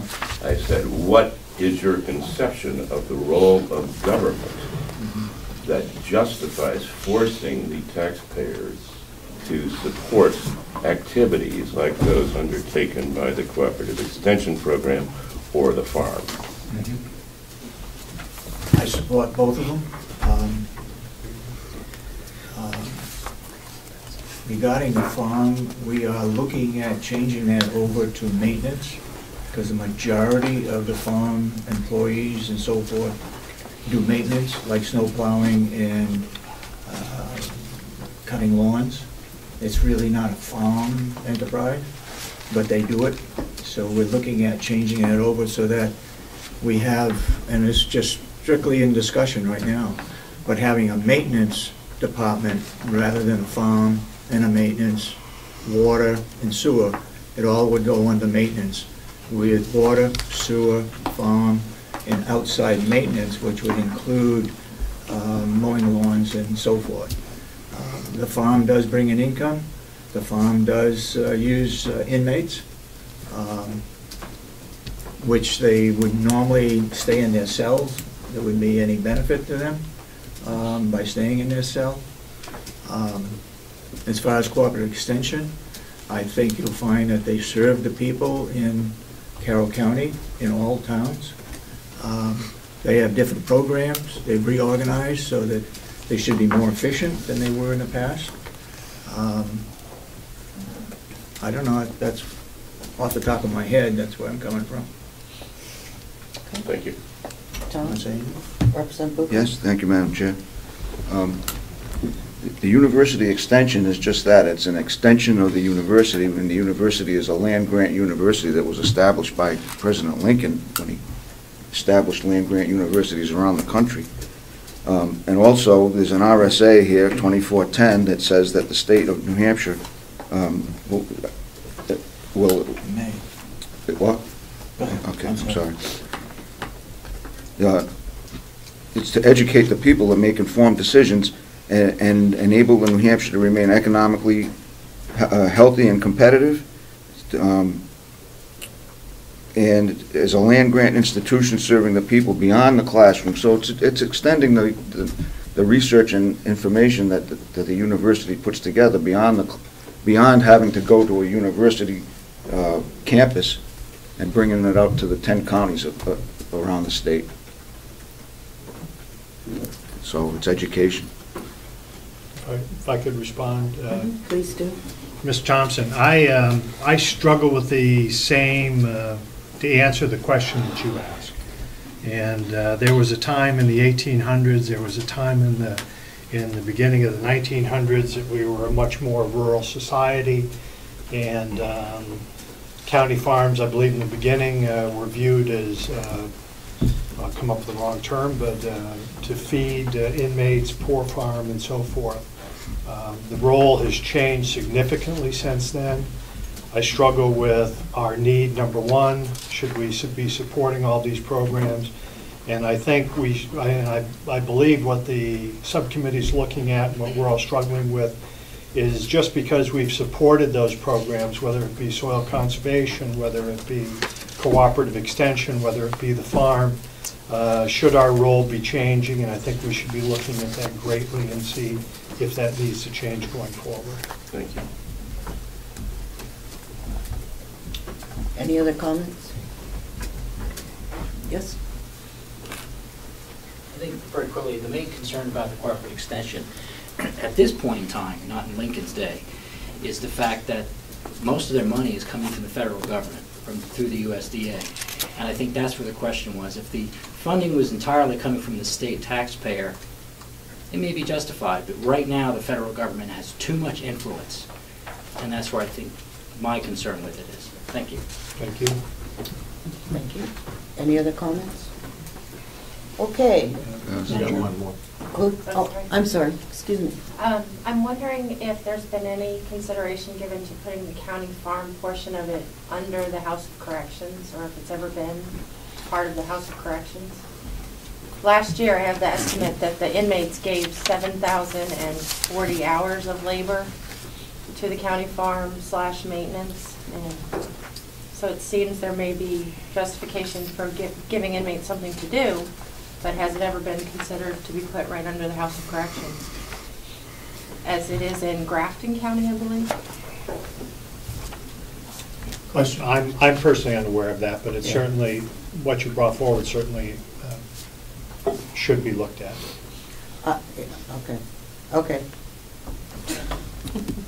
I'm not going to get into a discussion on where the farm belongs. That was off track, sorry. Yeah, No, at this point, I think that, you know, that's something that our next topic, which is performance audit, maybe something that we can look at in that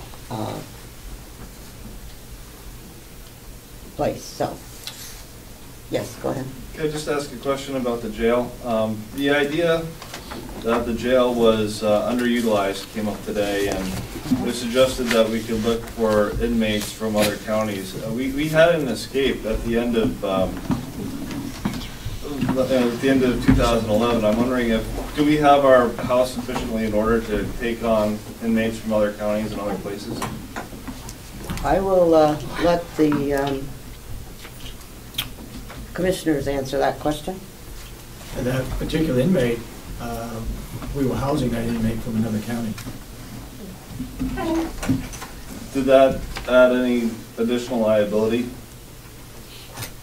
I think the subject that we may be discussing here in the future is whether we take on federal inmates. And in the past, we haven't. I think Stratford County got into a real serious problem at one time when they had several federal inmates that the federal government was paying them to house their inmates. They had a contract where the cell had to be kept open, but they were paying for it. The problem that they ran into is all of a sudden they pull the inmates out and their budget skyrocketed because they were receiving a lot of income from the federal government. The other problem I believe they have, from what I can see and what I've heard of, is that some of these federal inmates require interpreters because they may come from another country. They may require special food because they don't. I don't think we need to go through all that. Okay. These are decisions that the commissioners need to discuss. Yep. And I agree. And it's that's a commissioner's issue. Our only issue is if you decide to do that, then we'll have to put the budget in next year. Yep. Okay, so you come back with a recommendation on that at some time and we'll carry on with it, but it's not for this budget, okay? Okay, are there any other questions, comments, thoughts on the budget? Okay, my plan, okay, is that we have several of the areas that have been discussed today where there were reductions in the budget. There were additions to the budget. And there were some that were not changed in the budget. Thank you. We've heard everybody's comments about the budget, why they didn't change, why some things are okay, why some things aren't. So I'm going to give you a little bit of homework in that we need to wrap the budget up. And I would like to hopefully do that on the 11th at 9 o'clock. And I noticed that there was one error under the delegation budget. Kathy, you put us down to 2,000 and I think we had agreed to 3. I mean, I realize that we're trying to be very wise with our money, but I think it was at 4 and we reduced it to 3. And it's been reduced to 2, so I don't know that we're that frugal, but so we'll get that in a little bit later. So in the other areas, okay, I'll talk to you afterwards. Because it's at 4. It was supposed to go to 3. Anyhow, I'll talk to you afterwards. No problem. If I know that this is the first time we've heard the full, from all the people and where the cuts are and where the increases are. And so this will give us a couple of weeks. And if you have questions on any of the line items, please forward them to the chairman, Okay, I have all other, okay. Representative Krawford has sheriff and dispatch. Representative Mconkey has all other than what I have. Oh. Mine is mostly our area is mostly the administrative area. He does regional appropriations, deeds, farm. Okay, and on and on. So, attorney, yes. So, if you have questions in those areas, please go to Mark. If you have questions on the nursing home, Representative Algren. Questions on the jail, Representative Schmitt. So that hopefully, when we come back here on the 11th, that the questions that you have that have gone to the subcommittee chairman are going to be answered so that we don't have to repeat the questions here unless we don't like the answer. And if you don't like the answer, then please notify the subcommittee chairman that you don't like the answer. Okay, so for example, if I don't like the answer or the question, my question, let's say, is why are we paying $42,000 for this sheriff position at 32 hours a week, you know, and that equates to $200 an hour, I don't know, whatever, okay, and I don't like that. Yeah, good money, yeah. You know, I don't like that, so I am going to question the salary for that particular person, okay? If I don't like the idea that our budget is up 7.4% at this time, then we need to look at some of those things that we are talking about. So I don't expect to rehash the budget on the 11th. I hope that through email we can rehash it individually with our questions. So obviously I'm not going to stifle conversation by any means at the next meeting, but I certainly would like to have things, you know, semi-organized and not revisit every line item. Okay. The single piece of paper that I gave everyone, and I want to thank Kathy for preparing this for us. If you will look someplace or other, it showed that $500,000 was going to be applied against the bond in the nursing home. Okay, I don't know what page number that is, but they were going to take out of the 1.5 million that is still there, 500,000, and apply it against the bond, which leaves $1 million roughly in the bond money. And this money can only be used for something that would be bonded. Okay, you can't just use it for capital improvement. Yeah, it needs to be used for capital improvements. Okay, and our focus, as Representative Algren needs to bring back to us, is what we're going to do with the building. Okay, the next one is what we have left over. That's a 1.8 million. Is what we have left over from 2012. In other words, what we budgeted, what we earned, and where we stand. So last year it was 1.8.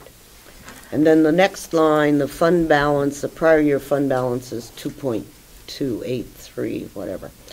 And this is basically money that the that we use for paying bills until such time as we get revenue into the county. And if you remember, we also approved some TANF money. That's wrong, TAN's money. Yeah. So that if the treasurer needs more, he has it. But DRA recommends that we keep, is it 5 to 10% of our overall budget in, yes, between 5 and 10, you know.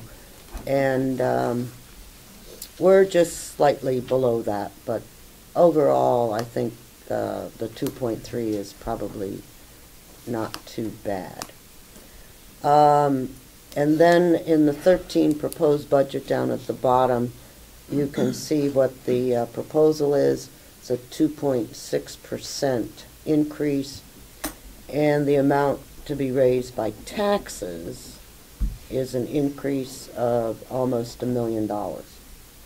So that's where we are. And you need to keep this in mind as you're also looking at where we are. Because on a $100,000 home, that figures out to $7.40. And you can, and I realize everything is weighted based on valuation and all that other kind of stuff, so some people will get more of an increase and some people will get a little bit less, but that's, if everything was the same in the county, then that's what you would end up with. So keep this in mind as we are thinking about this. Okay, we have, yes, you had a question on that, Tom, earlier, certainly. Thank you. On the top numbers here where it says construction fund balance, I just want to be clear about what we're looking at here. This is money that was left over from what we borrowed to build the nursing home? That's correct. And in 2012, we used $1,175,000 for? Towards the principal. Towards the principal. Ah, well, okay, it says used for income here. So this went, we paid $1,175,000 of the principal we paid down. Thank you. Okay, so then we had, the balance is what we have here. And we're going to pay down another $500,000? We had put $500,000 in there to paying down help principal. reduce the taxes. Oh. No, it's against the bond. Well, okay. I mean, that's why I'm asking the question. Is it going to pay down the principal, or is it going to be used on the budget? Which Okay. shouldn't be. Budget as a revenue. Yeah, it can only be used for capital improvements. She said it's going to be used as budget Okay. for revenue. Right. Or principal. For the principal. For the principal of the loan that we've taken out for the nursing home. That's the only place that this money can go. Right. How much do we actually save by doing that? In other words, if we put the $500,000 toward this budget here without putting on principal, how much do we really save in interest? I'm not sure. I'd have to look. Interest or taxes, I mean. Well, in interest, we're going to lower that by giving them another 500 on principal, 500,000. Well, no, what it's doing is giving us the revenue, the expenses on the expense side. It gives us $500,000 in revenue, which helps with Which is that principal only payment. for the nursing home. Right. Only for the nursing home bond. Principal, not interest. And so what happens is, you've got the money sitting there now, earning 1%, okay?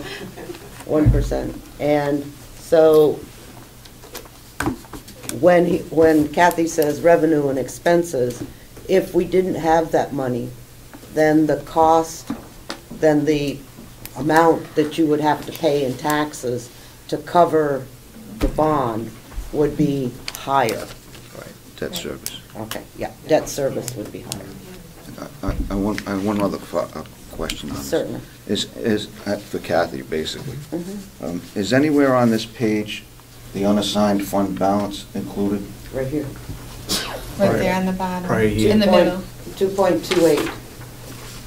And that's That's- what used to be called unreserved fund balance? Right, yeah. Okay. Okay, thank you. Any other questions? I've got one comment, that the treasurer, he should be reporting this, but it's approved by the commissioners, that he is trying to get, he's putting all the money into one bank, and he is getting a line of credit so that we don't have to borrow the full amount and pay interest on it. Line of credit, we get it when we need it. So it's more efficient to do it that way. He's met with the bank and. Yes, it's a tan line of credit, they call it. I mean, we still pay interest. Yeah, you pay You still pay interest, but only what you borrow. when you borrow it. I have one comment. I just want to know, you said it is approved by the commissioners. When was it approved Hasn't by the been, commissioners? hasn't been approved yet. I didn't hear the question, I'm sorry. Well, Commissioner Sorensen said it has approved by the commissioners, and he was telling What has or hasn't? the I'm sorry. treasurer that he is going over to Oh, the another treasurer, bank. okay. Yeah, I was asking when was it approved by the commissioners? It was negotiated between the treasurer and the bank. Yeah, that's a treasurer's decision.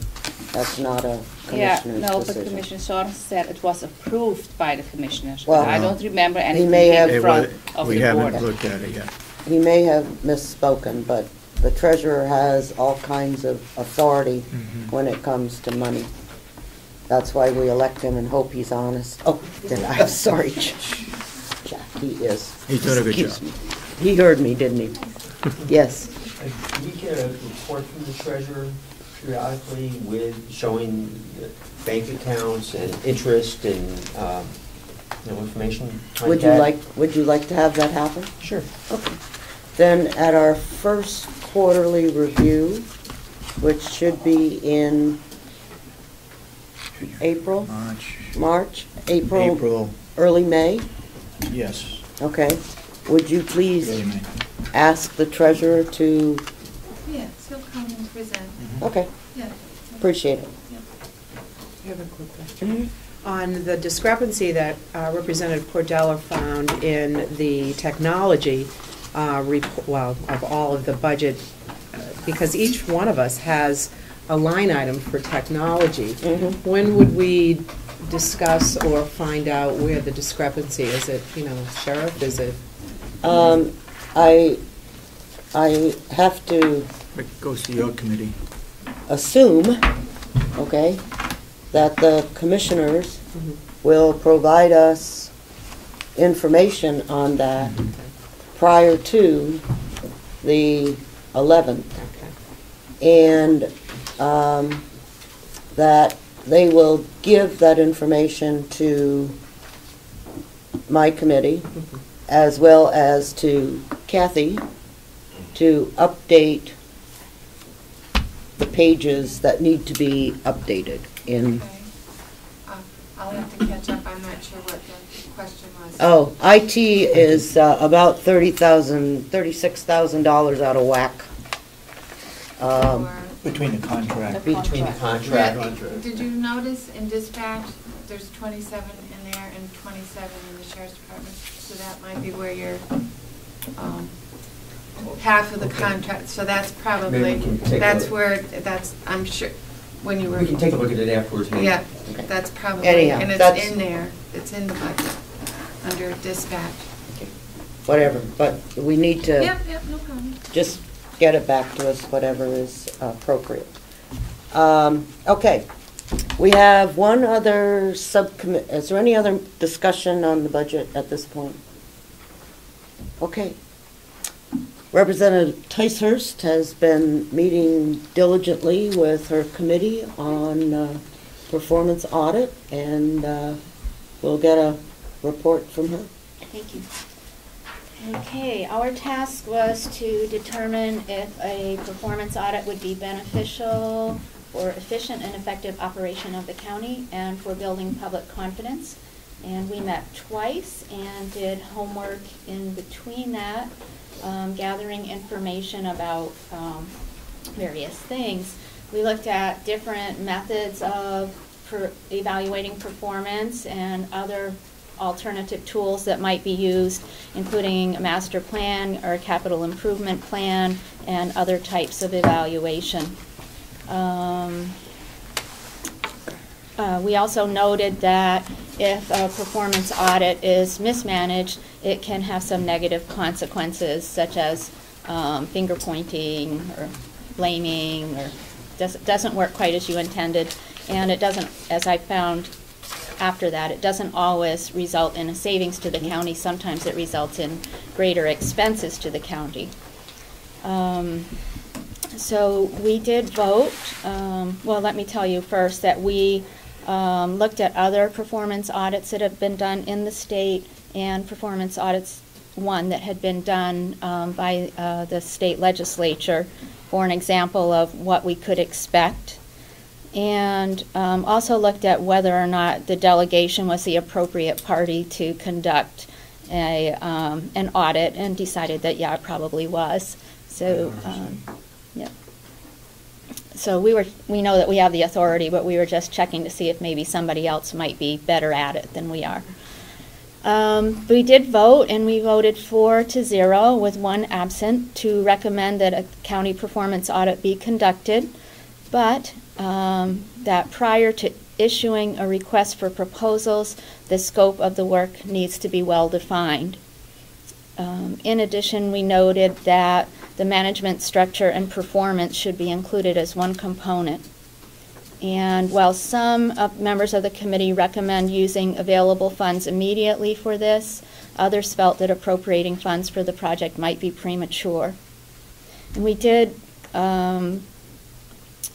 recommend that before we issue an RFP, that we gather the basic information about the county that we already have available, including demographics, organizational charts, mission statements, and that kind of thing. And we did do some of the legwork on that, just a bit.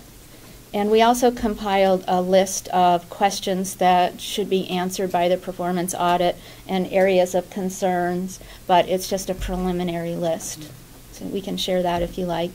The other 2 counties that have done performance audits so far have, the cost has ranged between $20,000 and $40,000 for that.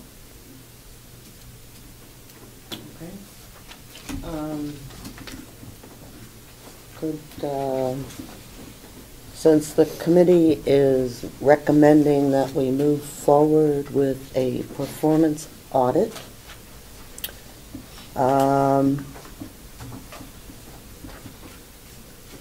could I have someone make a motion to set aside under the county delegation some figure between 20 and 40,000 to move forward with the audit? Representative Mconkey? Thank you, Madam Chairman. I'll make the recommendation that the motion that the delegation recommend expending $20,000 at this time for the start of a performance audit. Do I have a second? Okay. Seconded by Representative Bucco. Okay. Is there any other discussion, any further discussion? Yes, Representative Merrow. Thank you. Could you just clarify a little bit what the money would be spent on since we'd be doing the audit? No. Okay. I mean, I don't understand totally why we're raising the money. I guess that's my question. The audit would not be accomplished by anyone either employed by the county or employed by the voters. No, Okay. Maybe you misinterpreted me. I think that Representative Ticehurst said that she felt that the delegation would be the ones that probably should do the audit. Am I correct? Am I not correct? No, you're incorrect. Okay. You're incorrect. You did not say that. Well, I probably wasn't as clear as I could have been in my communication. What we did is we looked at, well, maybe we don't need a performance audit, maybe this is the commissioner's job to do, or maybe it's the job of an administrator, or maybe it's the job of a civic committee or task force or something. And we decided that no, it should be directed by the delegation, but not that the delegation members should actually do it. Okay. So we were, thank you for allowing me to clarify. Yeah, I can guarantee I couldn't do it, but, or maybe I could, but I wouldn't. Okay. Yeah, Representative Cordelli. Thank you, Chair. I think that we also felt that perhaps our work be picked up by another subcommittee if so approved by the delegation. And that subcommittee then would take a possible list of topics and really define the scope of work to be done within the performance audit, because that scope of work will also drive the cost. And that subcommittee then would come up with a finer scope of work that would then be hopefully approved by the delegation in total as the basis for going out with the RFP. Representative Schmitt. Thank you, Madam Chair. I think Representative Cordelli has answered some of my questions, but under the broad umbrella of a performance audit, I'm not sure exactly what that means until, as the representative stated, the scope is developed. I'm almost viewing this as putting the cart in front of the horse. I think I'd rather have the scope developed before we vote on an appropriation. But that's it. If I could, if you don't mind me commenting, okay.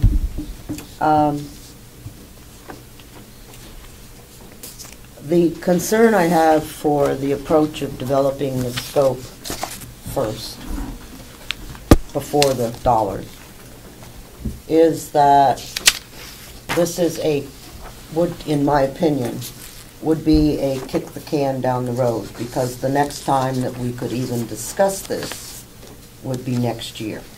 You could develop the scope, but you couldn't actually let the contract. And as we all know, next year is an election year. Is that right? I think so. And so we would be getting ourselves wrapped around having perhaps a whole new delegation, you know, when the performance audit would be performed and come back. So I personally would like to see us get our, you know, develop the scope, bring it back, you know, let us all look at it, see if we think it's going where it is, and hopefully by, you know, September, October, have the scope of work approved and the actual RFP out on the street. Then it would begin in, you know, at the latest in January. Whereas if we wait until next year, okay, we can't let the contract until we approve the budget, because that would be new spending, not old spending. So it would then be March before we could even think about letting the RFP.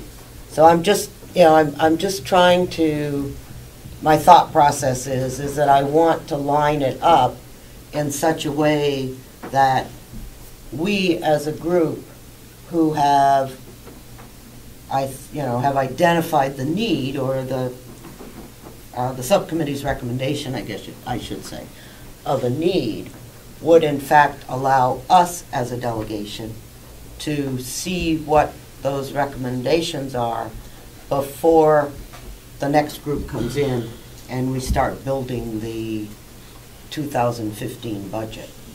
Because that'll be the first time that it will have any effect on what we can do. it won't have an effect on 14. Yes? If you put money in this budget, and it's based on going out to bid on an RFP and on things that we develop in the meantime, and that figure is way off, it's in this budget, can we adjust it? Sure. We can still come back and adjust it as part of this budget, right? Okay. And, you know, or the other thing that can be adjusted is the scope. Okay. You know, I mean, those are things that we can adjust.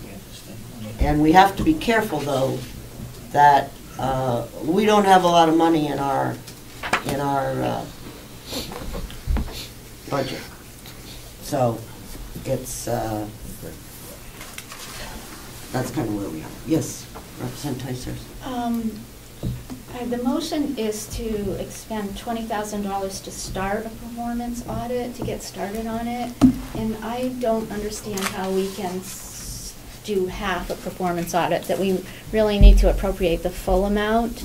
And I'm conscious also of the bottom line on our budget. And I'm also comfortable with spending the year doing the background work and getting ready.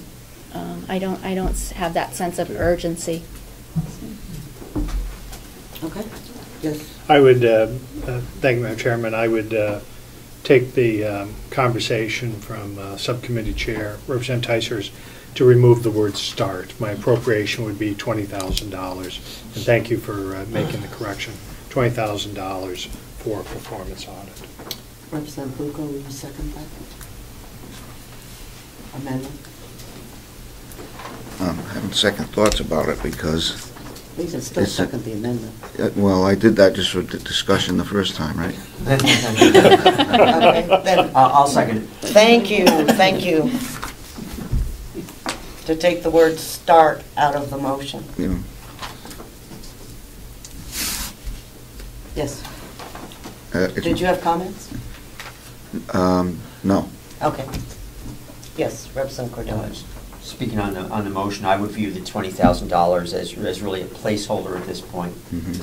And that, as the chairman suggested, that when we come up with a scope of work, we can increase the appropriation if needed based on the feedback we get, or we can narrow the scope of work to reduce the cost of the RFP and the cost of the audit. And there's nothing that says we cannot do another performance audit in the future for another scope of work that maybe might be important but not covered by this initial performance audit. Okay. Thank you. Yes, you have not spoken yet. I know the idea is to, over the long range, save money. But with the increase in the budget, is this really the year to do it? To spend $20,000 on this? Put a dollar on it. I will. Are you looking for a comment? Sure. Okay. Performance audits may or may not save money. Okay. Performance audits are designed to help management improve efficiencies, look at all kinds of different things. Maybe the question that was asked on the farm, should it go over to the jail? You know, that may be something, I don't know, okay? And there are a couple of things that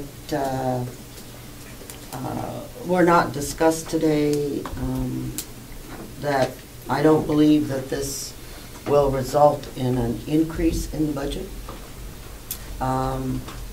Because I doubt that we as a group will approve the $30,000 for the impound yard. And that particular line, capital improvement, was not discussed. And so we're actually reducing the budget by $10,000. We're not increasing the budget by any amount. So it's, you know, there's that. We still have some discussion on the wood splitter. We still have some discussion on the cameras and the pavement. So we're not increasing the budget at all, okay? Because there are some areas that I think will change. Yes? I do understand that there are areas that we think will change, but I'm not 100% sure if that's directly related to whether or not this use of money is a good use of money at this time. And my other comment is that I think to get the real value out of a performance audit, it has to be broad. So the idea, and with great respect for Representative Cordelli's mind on this, the idea that we could do it piece by piece, or not the whole broad scope. And I'm not saying that we need a Cadillac version. I think it just doesn't work that way. And if I may, I believe that will be determined by the scope of work. And because we're going to be spending time over the summer to do the RFP, we may spend, you know, $20,000 this year with another $20,000 next year or something along that line. But to do the entire scope of the audit. And so, you know, that's kind of where I'm. Yes, Representative Mconkey. Thank you, Madam Chairman. I would suggest that the county business is and may have grown beyond the point that it can be successfully managed by 3 well-intentioned commissioners, and that a body of elected officials, being this delegation, are the best stewards of what monies are spent by our county people. I think spending some money at this point in time to look at the total operation or what the scope is might prove, number one, that our commissioners have done the best job for us over the last 100 years or not, or that maybe the delegation may not be as far looking forward as we think they might be. So I think to step back, have someone look at it with a new pair of eyes, which is what I've seen done in the ones that I've looked at, I think would be of such great benefit compared to the little amount of money. We're not even talking about half the money that we're looking to spend for, what, 5 cameras at the prison. So I think it's money well spent. Thank you. I basically agree with everything that's been said about the audit, but I can't vote for this because I think we're getting the cart before the horse by voting for money when we don't even really know what the audit's going to entail and what it's going to vote by. And I think it needs to be done right, not fast. And while I think it's there, I won't be voting for it. Go ahead.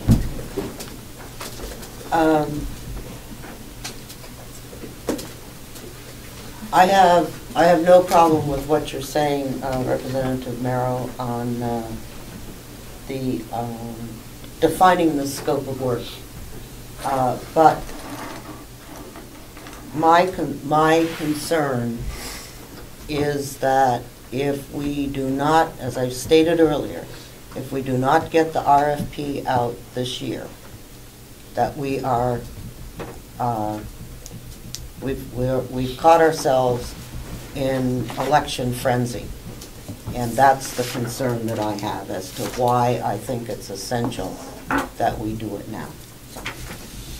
But you can, obviously, you can vote however you want, and Am I out of place to move the question now? well, I don't think we need to move the question. I would like to make sure that everyone has had an opportunity to say whatever they want to say, because this is something that is important. Any other discussion? Thank you. I just thought that when we noted that there was a 7.5% increase overall, that we may be going back in there looking for even more places to trim it down, rather than increasing it. I'm not increasing. Well, okay, let's get that straight. This is not an increase in the budget. Yes. Thank you, Madam Chair. I will acquiesce to your request, seeing the necessity to establish a dollar line for this, and it's good. But I'd just like to make a couple more points. Of my 35-year career, I actually spent 8 years as an audit manager and have performed a number of these type of reviews. So everyone should be aware of the Forrest Gump rule. And that is, it's like a box of chocolates. You don't know what you're going to get out of this, and I think you need to be prepared for it. But let me emphasize once again, because we're going to establish a pot of money, and an incomplete scope or one that does not adequately address the requirements of this delegation is throwing money down the drain. And I just can't emphasize how important it is that that scope be developed to the point that it just might give you a product that you'd like to get. Absolutely. Okay, so I'm done.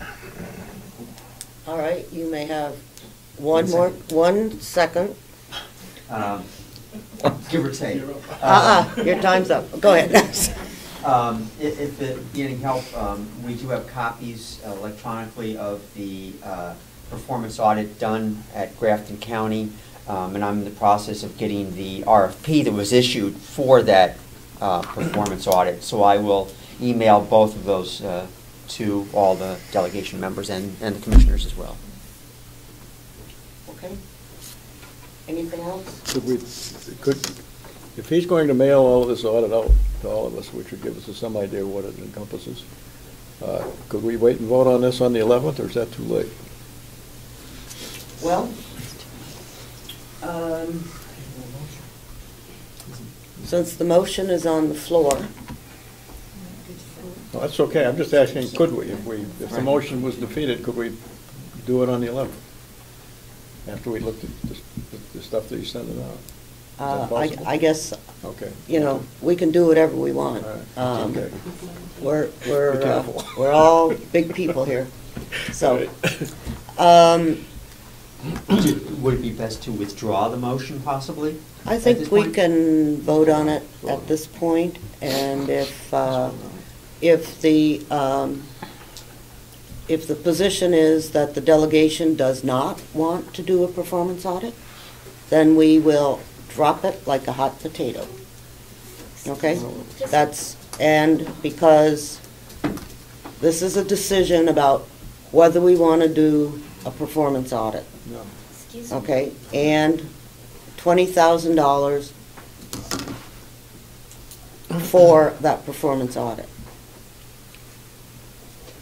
Yes? I don't know if this is a point of order or a parliamentary inquiry, but it's a question.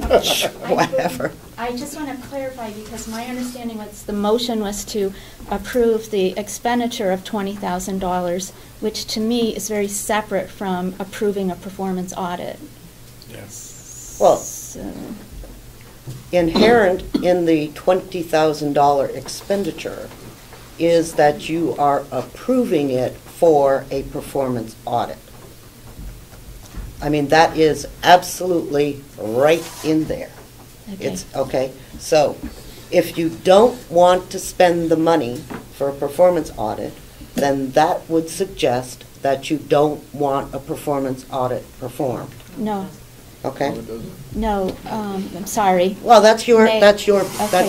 that's, May I clarify, or is this not an appropriate time? you can say whatever you want. Okay, Remember, because I said we're not going to call the question. I, for example, am almost 100% behind having a performance audit. I just feel that it's not time to appropriate the money at this point. And so, okay, and so in my opinion, that says you are not in favor of doing a performance audit at this time. Exactly. And so you would vote no. Okay. Okay? Mhm. And so then that ends our discussion on performance audits for this budget. Okay? Does that really mean that it's So- up next week?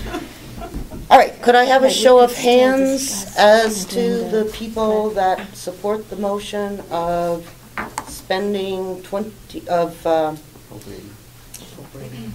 appropriating $20,000 for a performance audit? All those in favor, please raise your hand. 1, 2, 3, 4, 5, 6, 7. Okay. Those opposed? 1, 2, 3, 4. Motion passes. We'll put that in the budget. Okay. Then when it comes time for the budget, we can discuss that. I would also, at this point, like to ask Representative Mconkey if he will head up the RFP proposal thing. Thank you, Madam Chair. Okay. I'd be happy to. All right. And I would like to ask if we could have 4 other reps that would be willing to serve on the scope. Tom? Okay. That's Representative Lavender, Schmitt, Ticehurst, and Cordelli. What a team. Okay? Thank you. The 18. The A team. Well, I don't know, A or B, but just the team, and I think that's a good thing, okay? Okay, thank you very much thank you all for volunteering, especially Thank you. our vice chairman. Okay.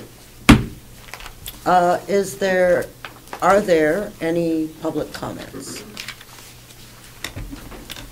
Okay. Seeing none, are there any other comments for the delegation? Okay. Seeing How about if I none. move to adjourn? Oh, wait, I'm sorry, we can't adjourn yet. I need a motion to go into convention.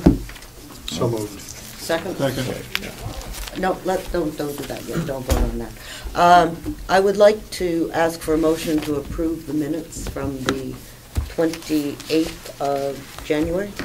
So moved. Okay, do I have a second? All those in favor? Aye. Aye. Opposed? Okay. Abstain. All right, Move to go into convention. all right. Second. Thank you. All those in favor? Aye. Aye. All those opposed? Okay. Motion to approve the minutes. Motion to approve the minutes as distributed. Second. Second. All those in favor? Aye. All those opposed? Do I have to do the budget thing? That's why I was just wondering if there's, we haven't reached actually a Yeah. decision at that point in time, so. We haven't done, okay. So motion to come out of convention. Wait a minute, don't we have to, what about this money we just appropriated? That doesn't have to go through convention? Not at this point, because we haven't determined the budget yet. That will be in the Okay, budget on the budget, documents, okay. and that's, Representative Mconkey reminded me that that's a budget item. So when we come to that item in the So- budget, we can discuss it. Hearing nothing further, move to come out of convention. Second. Okay. All those in favor? Aye. Now, Representative Merrow, I realize that you are the champion adjourner, so. Move we adjourn. All right, all those in favor? Aye. Anyone who wants to stay, may? What's the convention? It's basically the delegation, just the technical officials.